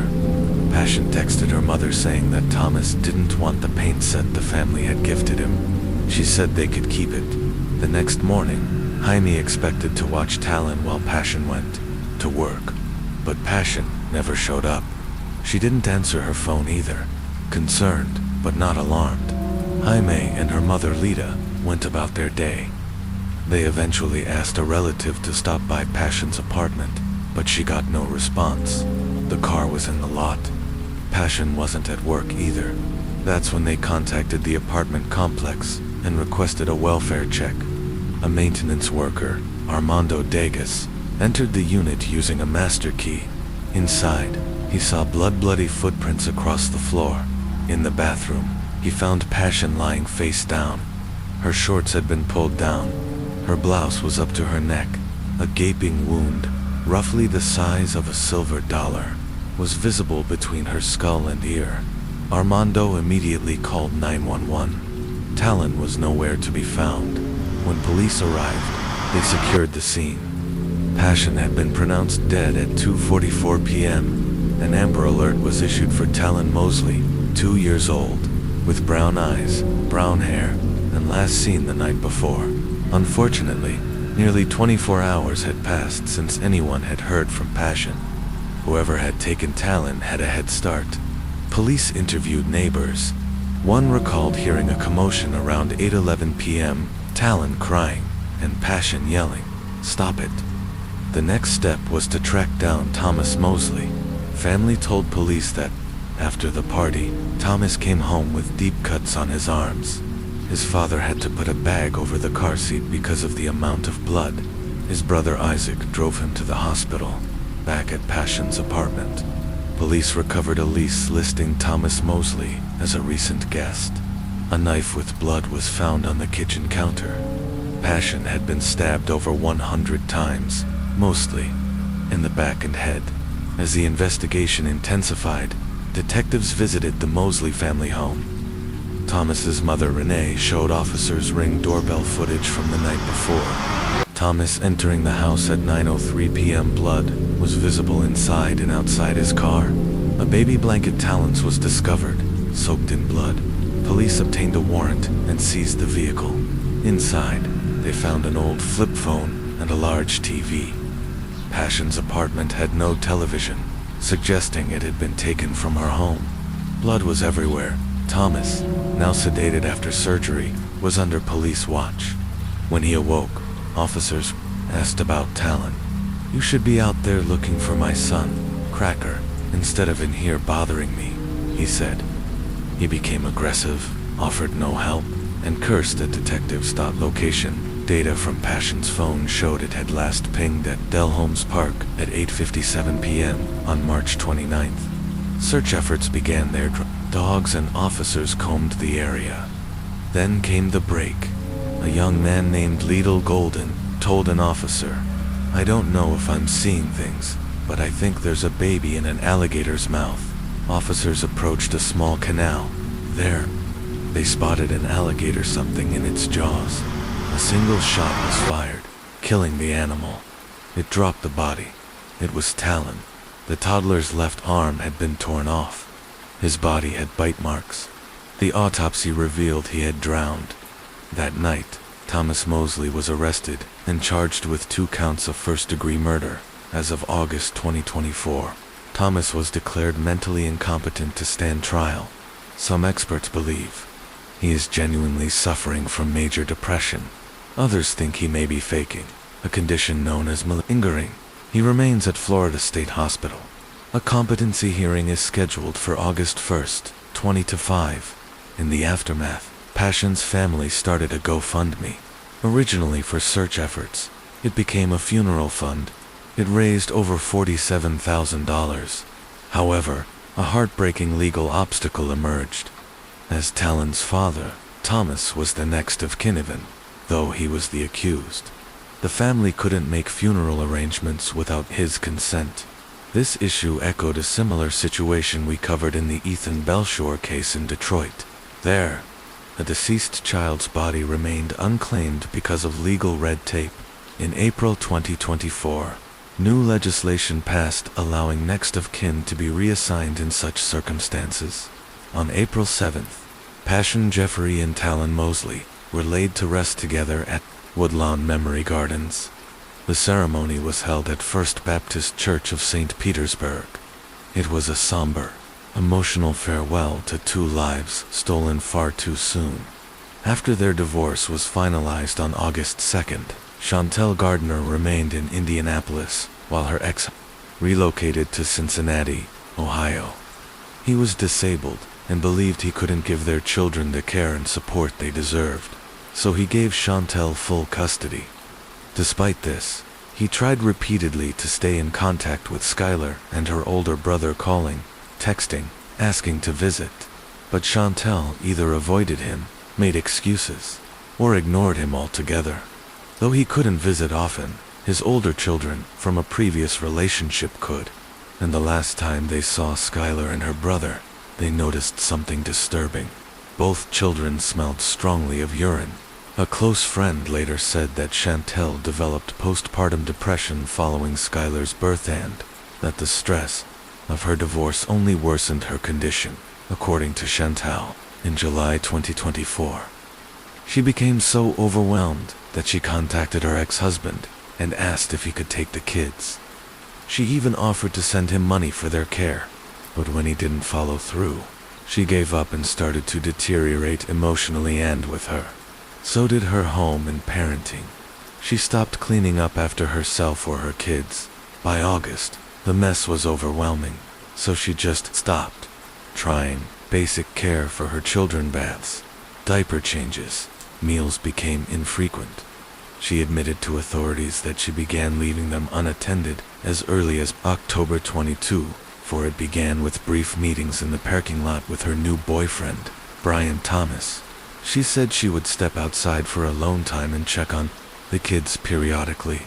Brian occasionally asked where the children were, but it's unclear if he knew they were being left alone in the apartment. Skylar's older brother, who was autistic, began to exhibit distressing behavior. He would smear feces on the walls. Chantal didn't clean up after him and assumed it was just something he did normally. She never took him to a doctor, never researched what might be wrong, but this wasn't normal. This behavior, known medically as scatolio, can be rooted in sensory issues, trauma, or emotional distress. He may have been trying to communicate in the only way he could, but Chantel didn't answer that call for help. She left her children home alone, even when going out to pick up takeout. She rationalized it by saying public meltdowns were too stressful. She knew the apartment was disgusting. She didn't deny that, but instead of cleaning or asking for help, she began spending more and more time at Brian's apartment and less time parenting. Her absences grew longer. Sometimes she was gone for hours, other times for a day or more. She kept the kids entertained with YouTube, especially Ms. Rachel's videos, and began treating them more like houseplants, leaving food out and checking in irregularly. Skylar rarely got diaper changes or baths. The little girl developed severe diaper rash, possibly infections. Her hair was matted with waste. Chantal cleaned her daughter once a week, sometimes less. She couldn't take them to the doctor. Someone would see the state they were in. She couldn't even call apartment maintenance when the furnace broke down, afraid they'd report the condition of the unit. Instead, she borrowed a space heater. She planned her brief visits home around family calls, timing them so she could make the children available on FaceTime. But she refused in-person visits. She knew she was risking everything, but she did. Nothing to change. While Skylar and her brother sat hungry, cold, and covered in filth, Chantal was sleeping over at Brian's place. Brian's brother said she visited 3 to 5 times a week. He knew Chantal had children, but only saw them 3 times. The final time was December 2024, during Brian's 39th birthday. He recalled their feet being discolored and red, but otherwise thought they seemed fine. Then came January 25th, 2025. That day, a friend named L.A. invited Chantal and her kids to Chuck E. Cheese. L.A. had been one of Chantal's go-to babysitters, but hadn't seen the kids since Halloween. Chantal declined the invitation without much explanation. Later that evening, at around 6:30 p.m., she returned to the apartment with food. She claimed she came to feed her children. Her son responded to her voice. Skylar did not. Chantal searched the apartment and found her daughter under a dresser. Skylar was stiff rigor mortis had already set in. Her small body was covered in bruises, frostbite, and bite marks, possibly from rats. But instead of calling 911 immediately, Chantal changed Skylar's shirt and called Brian. She later told police she was ashamed, not because she had lost her daughter, but because of how filthy her apartment was. Brian came, but wouldn't enter. He waited in the common hallway. Chantal finally called 911. When police and first responders arrived, they were overwhelmed by the stench. The moment Detective Caitlin Harris entered, she couldn't see the floor through the piles of debris. An affidavit described the scene. Garbage, chicken bones, food wrappers, barbecue sauce containers, clothes, toys, and human waste covered the floors. Every step required walking through rot. Walls were smeared with feces and unknown substances. Skylar's crib was layered in filth. The apartment temperature was between 46 and 51 degrees Fahrenheit. Investigators declared it a biohazard, though Skylar appeared to have been crushed under the dresser. Detectives doubted that was the cause of death. The dresser was too light. Something didn't add up. The autopsy would tell more. Meanwhile, Skylar's brother was taken to Riley Children's Hospital. Their doctors found he was dangerously malnourished. He devoured hospital food, clutched it tightly, and cried when it was taken away. His stomach was distended, feet swollen, and he had visible scars from neglect. He was starving. He was traumatized. When Skylar's father learned of her death, he crossed state lines that same day to speak with detectives. He hadn't seen the children since Thanksgiving, 2024. His last memory of Skylar was on a video call. She was snuggled into her mother's chest, drifting to sleep. Skylar was one of 4 children in Indianapolis to die in January 2025. Another, 3-year-old Asher Robinson, died the same day, January 25th. That, the same hospital. A probable cause affidavit was filed by Detective Caitlin Harris on January 30th after Skylar's death. Detectives brought Chantal Gardner in for questioning the same night she called 911. During this initial interview, Chantal provided background about her job. She worked remotely, but on the days she had to report in person, she claimed that either her boyfriend Brian or her friend L.A. watched the kids. Detective Caitlin Harris later noted in her affidavit that Chantal's timeline shifted multiple times during questioning. Eventually, Chantal settled on one version of events that she stuck with for the official statement. According to that version, since December 9th, her friend L.A. had only watched the children 3 times. She said that on January 25th, the day Skylar died, her son needed a haircut, so she dropped him off at Brian's place. She returned home with Skylar, but began to feel overwhelmed and decided to take a break by sitting alone in her car. Later, she re-entered the apartment and noticed that Skylar didn't come running to her like usual. That's when she found her daughter motionless under a dresser in the children's room. Lying on her back in front of the TV stand, she said she panicked, called Brian, attempted CPR, and then carried Skylar to her car right as the Indiana Fire Department was arriving. But then her story shifted again. She admitted she hadn't dropped her son off at Brian's at all. He was still inside the apartment and had come to greet her when she arrived. Skylar hadn't moved, and she just knew something was wrong. She reiterated that she found her daughter underneath the dresser and added she didn't deserve that. It was like adding insult to injury. During questioning, she admitted she knew she had been neglectful, but insisted she never physically harmed either of her children. She claimed to understand that leaving young children unsupervised was dangerous, but there was little indication she truly grasped the gravity of what she had done. Brian Thomas was also brought in for questioning. Initially, he repeated Chantal's version that she had dropped off her son with him while taking Skylar home. But under pressure, he confessed that he had lied to protect his girlfriend. Brian told detectives that Chantal had been spending the night at his apartment multiple times a week, often without her children present. He said he believed the kids were with friends or family, as Chantal had told him. The last time he saw the children was in December 2024, during his birthday. Before that, he saw them maybe once a week, if that. Detectives also interviewed LA's a friend who had watched the children occasionally. She confirmed that she last saw Skylar and her brother on Halloween. At the time, they were clean, happy, and appeared to be well cared for. LA had a video call with them on January 6th, and during that call, she noticed Skylar's hair looked messy, and they were at Brian's apartment. LA expressed that she had no idea the children were being left home alone. She hadn't been inside Chantal's apartment in months.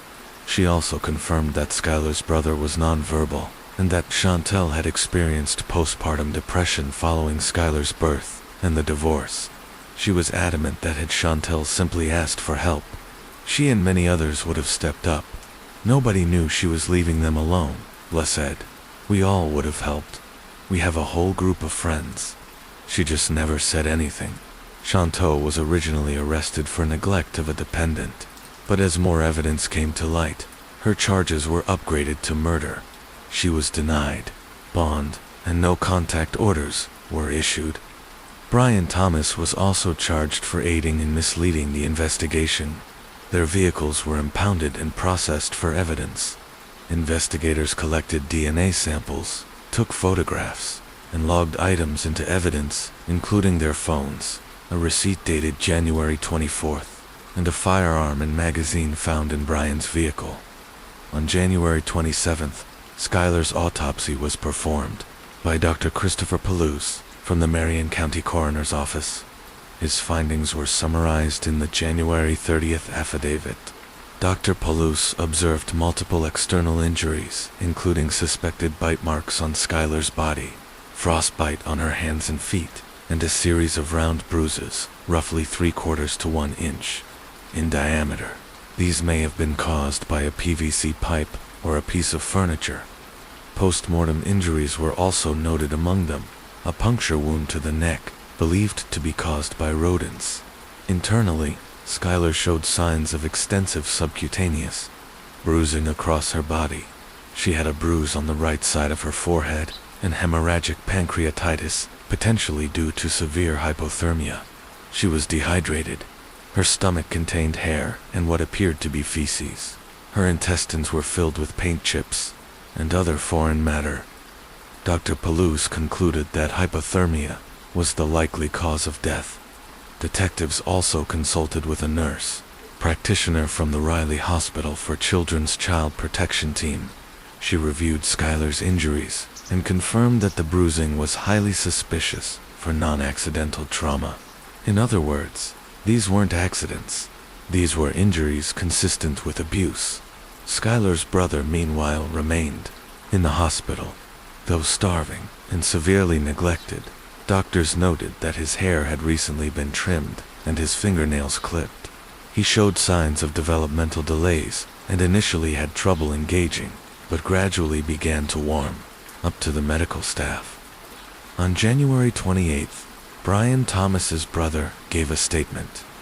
He said that Chantal had spent the night at their apartment at least 4 times.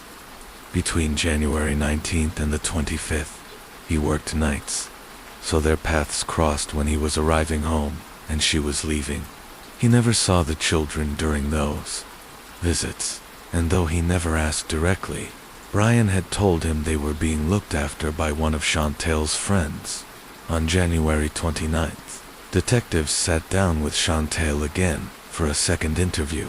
She was still being held in the Marion County Adult Detention Center. This time, she was more explicit in describing her behavior. She defended her actions by saying it was easier to leave the children home alone than to bring them with her. They weren't well behaved. She said she believed Brian could smell the filth and stench from her apartment on her clothes and body, but assumed he was too polite to say anything. She didn't even bother returning home to shower.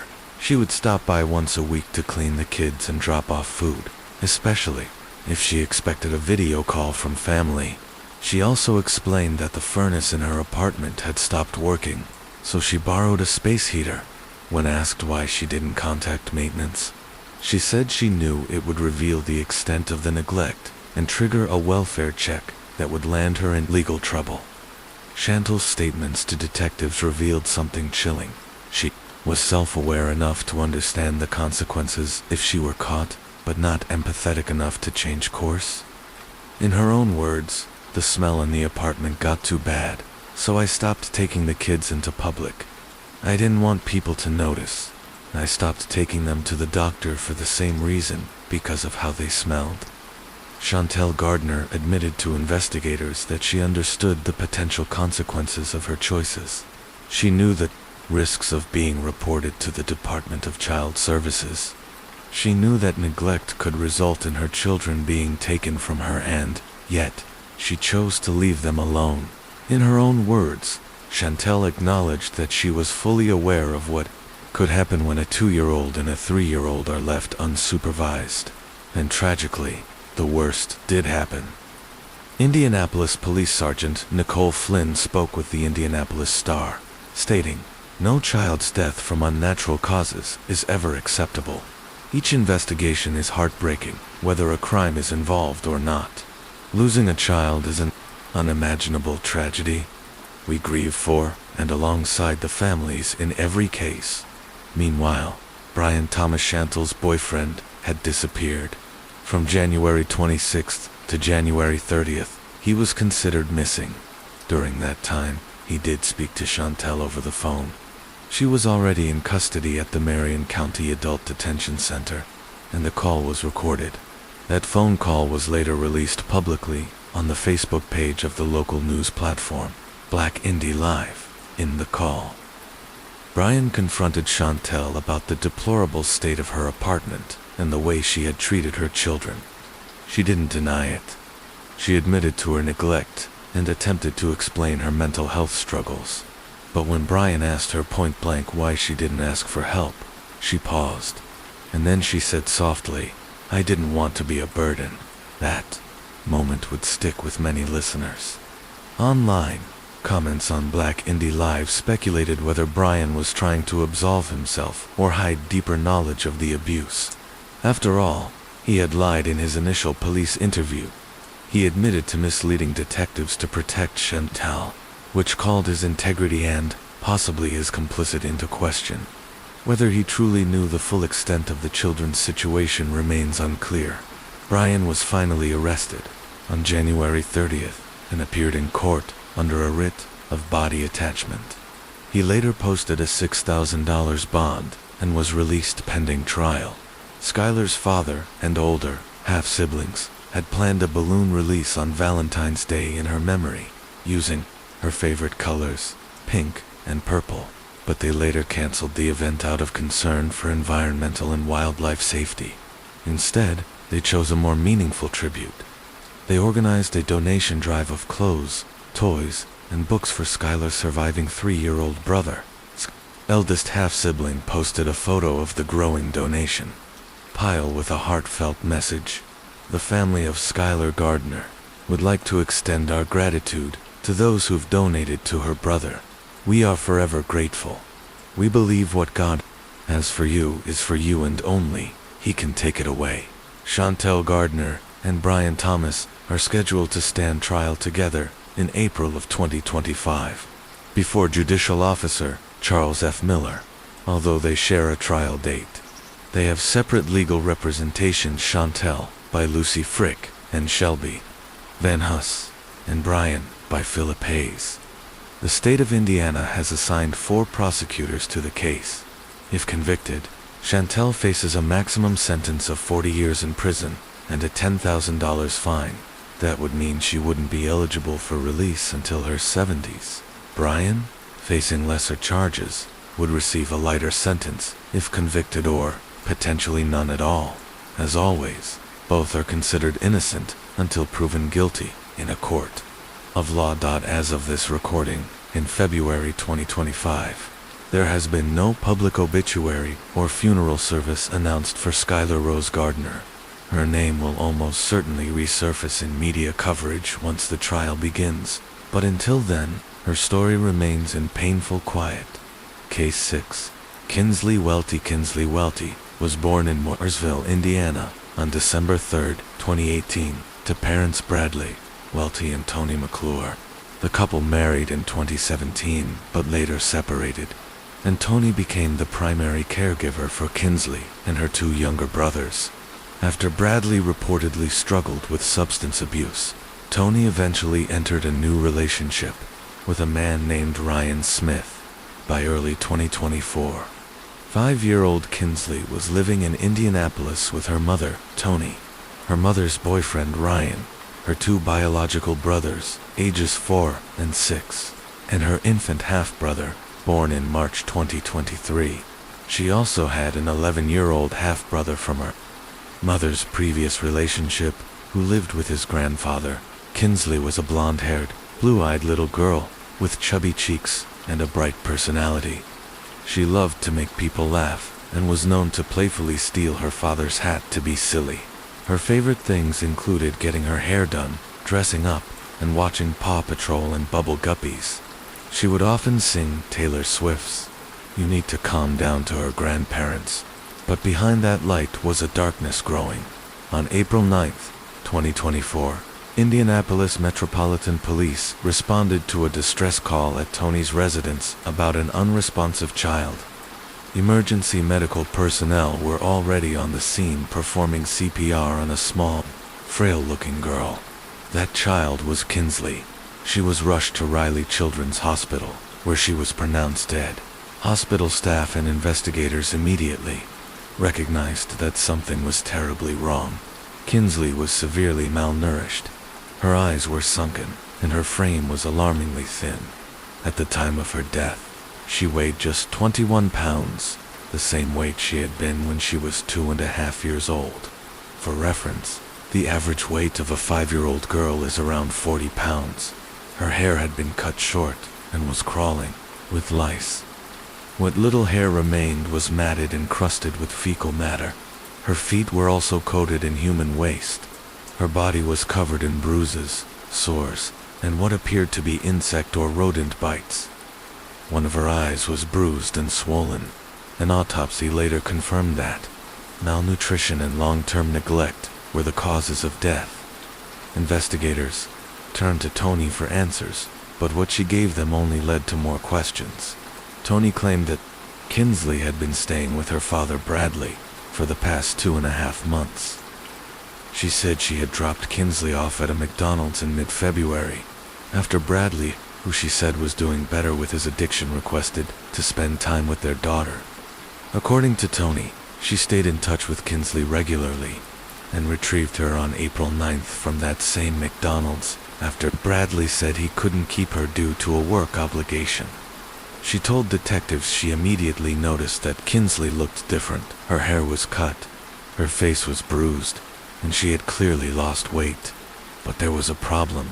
Tony couldn't give investigators an address or a working phone number for Bradley. This raised serious red flags. She went on to say that after bringing Kinsley home, the child complained of a headache and pain in her legs. Within half an hour, Kinsley suddenly collapsed and began vomiting a large volume of liquid. Tony said she called her boyfriend's mother to come retrieve the other kids and attempted CPR before calling 911. She also told authorities that Kinsley had been born with a mild form of dwarfism and a condition known as tracheomalacia, or floppy trachea, which causes the windpipe to collapse more easily and can impact breathing and swallowing. Kinsley had been fitted with a feeding tube at birth, but it was removed when she turned 2.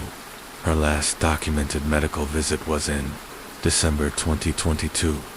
Investigators began tracking down those who had been in Kinsley's life in recent months. But what they found would challenge every part of Tony's narrative. Continued the investigation into Kinsley Welty's death. Following Kinsley's death, several of her family members were interviewed by police at Riley Children's Hospital, including her mother Tammy. Her grandmother referred to in court documents as JB, and her aunt identified only as LM. Tammy told investigators that LM had called her earlier, claiming that Kinsley had drowned in the bathtub after Tony left her unattended. JB said Tammy had shared that same explanation with her. Meanwhile, Tony allegedly told her boyfriend that Kinsley had fluid in her airways and that LM had instructed her to perform CPR, but investigators were having trouble piecing the timeline together. The next day, on April 10th, detectives visited the address listed on Bradley Welty's driver's license. Tony's ex and Kinsley's biological father. The current resident, a friend of Bradley's, told police that Bradley hadn't lived there for nearly a year. However, he was present on April 9th and expressed regret to friends about not being able to see his children. He made it clear that he hadn't had contact with them in a long time. That same day, a search warrant was executed at Tony's home. What investigators found was heroin. Inside the back bedroom shared by Kinsley's brothers, there were bunk beds. But what drew immediate attention was a large dresser that had been pushed in front of a closet. When officers moved the dresser, they were hit with an overwhelming stench of urine and feces. The carpet inside the closet was smeared with human waste, scattered with empty food containers, a stale peanut butter sandwich, and a hot dog bun. The walls and doors were covered with small feces-smeared handprints, a chilling indication of how long Kinsley had been confined there. Immediately after the search, police located Tony, who was reportedly sleeping in her car, and brought her in for further questioning. This time, her story changed. Tony acknowledged that she had been Kinsley's primary caregiver, with occasional help from her mother Tammy. She said that a few months ago, her sister had taken Kinsley briefly, and when the child returned, she had smeared feces in the bathroom. But Tony now denied ever claiming that Kinsley had drowned. She apologized for lying to detectives and admitted that Bradley Welty hadn't seen Kinsley in over a year. In this second interview, Tony made several heartbreaking admissions. Both her mother and her boyfriend, she said, had warned her that if she didn't change how she treated Kinsley, the girl would die. Tony admitted she had intentionally hidden Kinsley from DCFS during a home visit earlier that same day, April 9th, after her infant son tested positive for THC. Tony told caseworkers that Kinsley was with her grandparents, when in reality, the girl was hidden under a blanket in another room. She said she was terrified that if DCFS saw Kinsley in her true condition, they would take away all of her children. Tony revealed something else. She and Kinsley had never formed a bond. In her words, Kinsley resented her because she had once been removed by DCFS as a baby. Tony admitted that she only did the bare minimum to care for her daughter and confessed, "If add up real bad. I know I'm going to jail.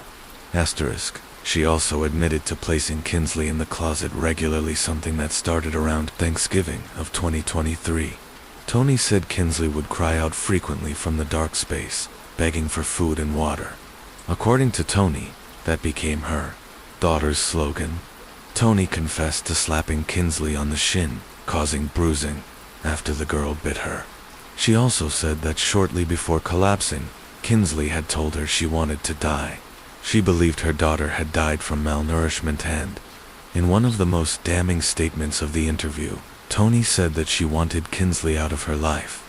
She admitted she had failed her daughter and that she knew everything she had done was wrong. The role of Ryan Smith, Tony's boyfriend, Ryan Smith, was also brought in for questioning. He told investigators that on April 9th, he had picked up Tony's 6-year-old son from school and brought him to his family's business. Not long after, Ryan said he received a call from Tony saying Kinsley had died. She asked him to pick up the other children from the house. Ryan and his mother did just that as emergency responders arrived at the home. They then took the children to Ryan's mother's house in Plainville, Indiana. DCFS soon arrived and took custody of all the children. Ryan explained that he had been in a relationship with Tony for about a year and had lived in the house for 6 to 7 months. According to him, Kinsley didn't like him, largely because he wasn't her biological father. His parents hadn't seen Kinsley since December 2023, and Tony's mother often watched her on weekends, since she wasn't allowed to join in on family outings. Ryan claimed that Kinsley wasn't allowed around his family because of concerns that his father had once behaved inappropriately toward her, though that claim has not been confirmed publicly. He confirmed that Tony began locking Kinsley in the closet around Thanksgiving and said the child's condition deteriorated significantly in the 2 or 3 months leading up to her death. Ryan's account was deeply disturbing. He told police that during that time, he had only seen Kinsley outside of the closet about 10 times total, and only for 1 or 2 hours at a time. This was a 5-year-old girl being held in a closet for days at a time, possibly longer, and only allowed out for short windows of interaction. Ryan admitted that he never fed or spoke to Kinsley while she was locked in the closet, though he said he once cleaned the closet himself about a month before she died. He described piles of feces in the corner and claimed he told Kinsley to stop making messes so they could change her situation. Despite this, Ryan said he felt some level of responsibility for what happened. He admitted that he had once threatened to call 911 on Tony, but stopped himself because he loved her and didn't want her to lose custody of her other children. He told investigators, "I should be held accountable, but not to the same degree as Tony." Other witnesses. Ryan's mother, Miss Police, also interviewed Ryan's mother, referred to as MS in court documents. She recalled meeting up with Ryan on April 9th before going to the home to pick up the children. She said she saw Tony sitting in her bedroom, staring blankly. She did not see Kinsley. MS shared that she first met Kinsley in 2022, and that the family had lived with her for a period in 2023. She speculated that Kinsley may have had a mental illness suggesting bipolar disorder or schizophrenia based on sudden emotional shifts. She described instances where Kinsley would sneak into kitchen cabinets at night, and said that the last time she saw the child, in early December 2023, Kinsley looked unwell. Her skin was discolored, she had lost a significant amount of weight, and she appeared haggard. According to MS, Ryan came to her about 6 months before Kinsley's death, concerned for the child's well-being. He allegedly told her, "Something has to change." Ryan said he mostly took care of the boys, and that Tony handled Kinsley, emphasizing that Tony seemed to resent her daughter. Ryan confided that he was haunted by nightmares of Kinsley dying. He claimed that Kinsley often told him that she didn't like them, and would continue to act out until someone came and took her away. Whenever Ms. asked Ryan how Kinsley was doing, he reassured her that things were okay, but they weren't, and soon, everyone would have to face the reality of what they ignored for too long. The testimony of Kinsley's brothers as the investigation into 5-year-old Kinsley Welty's death moved forward. Detectives also interviewed her young brothers, whose testimonies painted an even darker picture of her final months. Kinsley's 4-year-old brother, identified in court records as P.W., struggled with attention, but described in heartbreaking detail how differently Kinsley was treated. He recalled that she stayed in the house, which made her feel sad. He shared that their mother, Toni, would spank Kinsley when she was in timeout, which he chillingly referred to as the cage. P.W. said that Ryan, Toni's boyfriend, would get angry at Kinsley and hit her while she was confined in the cage. He described how Kinsley had once escaped from the wall and noted that she had nothing to play with.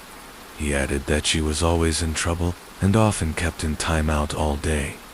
Kinsley's 6-year-old brother, referred to as B.W., explained that when he and the other children were punished, they were sent to the corner, but Kinsley's corner, he said, was different. Hers was by the door, and after being punished there, she was sent back into the closet. According to him, she slept on the floor and was forced to relieve herself in the same closet. P.W. also told investigators that when the family had pizza, Kinsley was never allowed any because she was always bad. He said she had been kept in the closet almost constantly for the past several months. Sometimes she would escape and tap him. He believed this was her way of asking for help, but he would tell their mother, and Kinsley would be punished. What that punishment was, he didn't say. P.W. said Kinsley had nothing to play with because she was bad, and the last time he saw her was before going to his grandparents' house. She looked, in his words, terrible. Tammy's involvement. Kinsley's grandmother, Tammy Holly, was re-interviewed. She initially said she believed the story that Kinsley had drowned in the bathtub, but after reading online reports detailing what Toni had confessed to investigators, she admitted she had lied both to police and to DCFS. Her reasoning: she didn't want her daughter to lose custody of the kids. Tammy said DCFS had visited her home for separate times, looking for Kinsley after receiving multiple neglect reports, but she never disclosed the girl's location. Tammy admitted to seeing Kinsley being repeatedly sent to the corner by Toni. She recounted seeing her at a family party on April 7th, where she was ordered to stay in the corner the entire time. The next day, during a family viewing of the lunar eclipse, Kinsley was again punished the same way. Tammy admitted she had only babysat Kinsley twice, once when Toni's youngest child was born, and again on Christmas 2023. Over the last 5 to 6 months, she had noticed the child's health deteriorating and had urged Toni to do better. But most disturbing was her next admission. Tammy confessed that she had duct-taped Kinsley to a bed on more than one occasion to keep her from misbehaving. Though she admitted guilt, Tammy insisted she shouldn't be punished as severely as Toni. The police statement on Facebook. The Indianapolis Metropolitan Police Department released a formal statement. Chief Chris Bailey addressed the public directly. "My heart breaks, knowing what Kinsley went through in her short life, and how she left this world. The circumstances of Kinsley's death are horrific and beyond comprehension. No human being, let alone a child, should be treated like she was. These alleged suspects, if convicted, should never step foot outside of a prison. I'm thankful for the officers, detectives, crime scene investigators, emergency responders, coroner's office staff, and deputy prosecutors for their tireless dedication to justice. What they see and hear each day is more than most of us could bear. They are truly special people. I pray that Kinsley has found peace and that her surviving siblings receive all the love and care they deserve." Charges filed in April 15, 2024. Prosecutors formally charged Toni McClure with murder, criminal confinement resulting in serious bodily injury, and battery on a person under the age of 14. Ryan Smith with 3 counts of neglect and criminal confinement, resulting in serious bodily injury. Tammy Holly with 1 preliminary count of neglect of a dependent, resulting in death, with prosecutors indicating more charges could follow. They were right. As the case unfolded, Facebook Messenger threads between Tony and Tammy were uncovered. These messages chronicled the abuse in real time, revealing that both women were fully aware of what they were doing and were actively working to conceal it. In messages dating back to 2022, Kinsley was described by her own family using degrading terms like heifer, demon, dummy, and evil. The conversations detailed intentional food deprivation, with cabinets and refrigerators locked to prevent Kinsley from sneaking food. In one May 2022 exchange, Tony said Kinsley had escaped the closet, and Tammy responded by telling her to block the door. When Tony said she had already tried that, Tammy replied, "You're going to have to keep her home one weekend just to show her you mean business." Tony once shared that Kinsley hated being struck in the belly, to which Tammy replied that she already knew. In another message, Tony described Kinsley defecating in the closet, and Tammy told her to tie her ass up. The thread confirmed that both women knew DCFS was actively looking for Kinsley. In March of 2024, Tammy warned Tony that social workers had returned again. Tony replied, "We need to figure out a day for Kinsley to stay with you so I can deal with it." In light of this damning evidence, Tammy's charges were upgraded to include 5 additional counts of neglect and 1 count of failure to report neglect. Public outcry and reform. On April 28th, Kinsley's extended family and local supporters gathered outside the Indiana State House, calling for child welfare reform. They argued that the Department of Child Services had failed Kinsley not once, but repeatedly. They pointed to a history of state involvement. In 2020, Tony had pled guilty to neglect of a dependent, and that dependent was Kinsley. Despite multiple DCFS visits and ongoing reports, the system failed to intervene in time. One of Kinsley's relatives, Carrie Hogan, spoke at the rally. She will forever be 5 years old because of starvation and torture at the hands of the people who were supposed to love and protect her. This was preventable, and the public deserves to know that. Carrie later started a GoFundMe to raise funds for Kinsley's funeral and a custom princess-themed headstone. The campaign raised $6,888, surpassing its original $5,000 goal. The final reflection. It's important to note that Kinsley was never formally diagnosed with any behavioral or mental health disorder. While family members described her as difficult or challenging, there is no medical record suggesting she was ever evaluated or that any professional intervention was ever pursued. Whatever struggles Kinsley may have had, she didn't deserve to be locked in a closet and left to die. She could have been seen by a doctor. She could have received therapy or developmental support. She could have lived a normal childhood if only the adults around her had chosen to act with compassion instead of cruelty. Kinsley's death is an extreme example, but it reflects a broader issue of children written off as bad, of parents who give up and withdraw instead of seeking help. These are the stories we rarely hear until it's too late. If you're a parent or know one whose child needs help, please know this: only adults can get children the resources they need. Therapy, special education, pediatric care, these are lifelines, not burdens. For children like Kinsley, one adult making the right choice can mean the difference between a tragedy and a transformed life. Current status as of March 2025. The case is still pending. A jury trial for Tony McClure, Ryan Smith, and Tammy Hawley is scheduled to begin on September 15, 2025. Ryan Smith was released on bail in June 2024. Tony McClure and Tammy Hawley remain incarcerated in Moran County Jail. All parties are presumed innocent until proven guilty in a court of law. Kinsley's final resting place, a private funeral service, was held for Kinsley at Meredith Clark Funeral Home in Morgantown. She was laid to rest at East Hills Cemetery beneath a black heart-shaped headstone. The marker rests on a polished granite base and is adorned with butterflies, an engraved portrait of Kinsley in a red and black plaid dress, and the words, "Too precious for this world."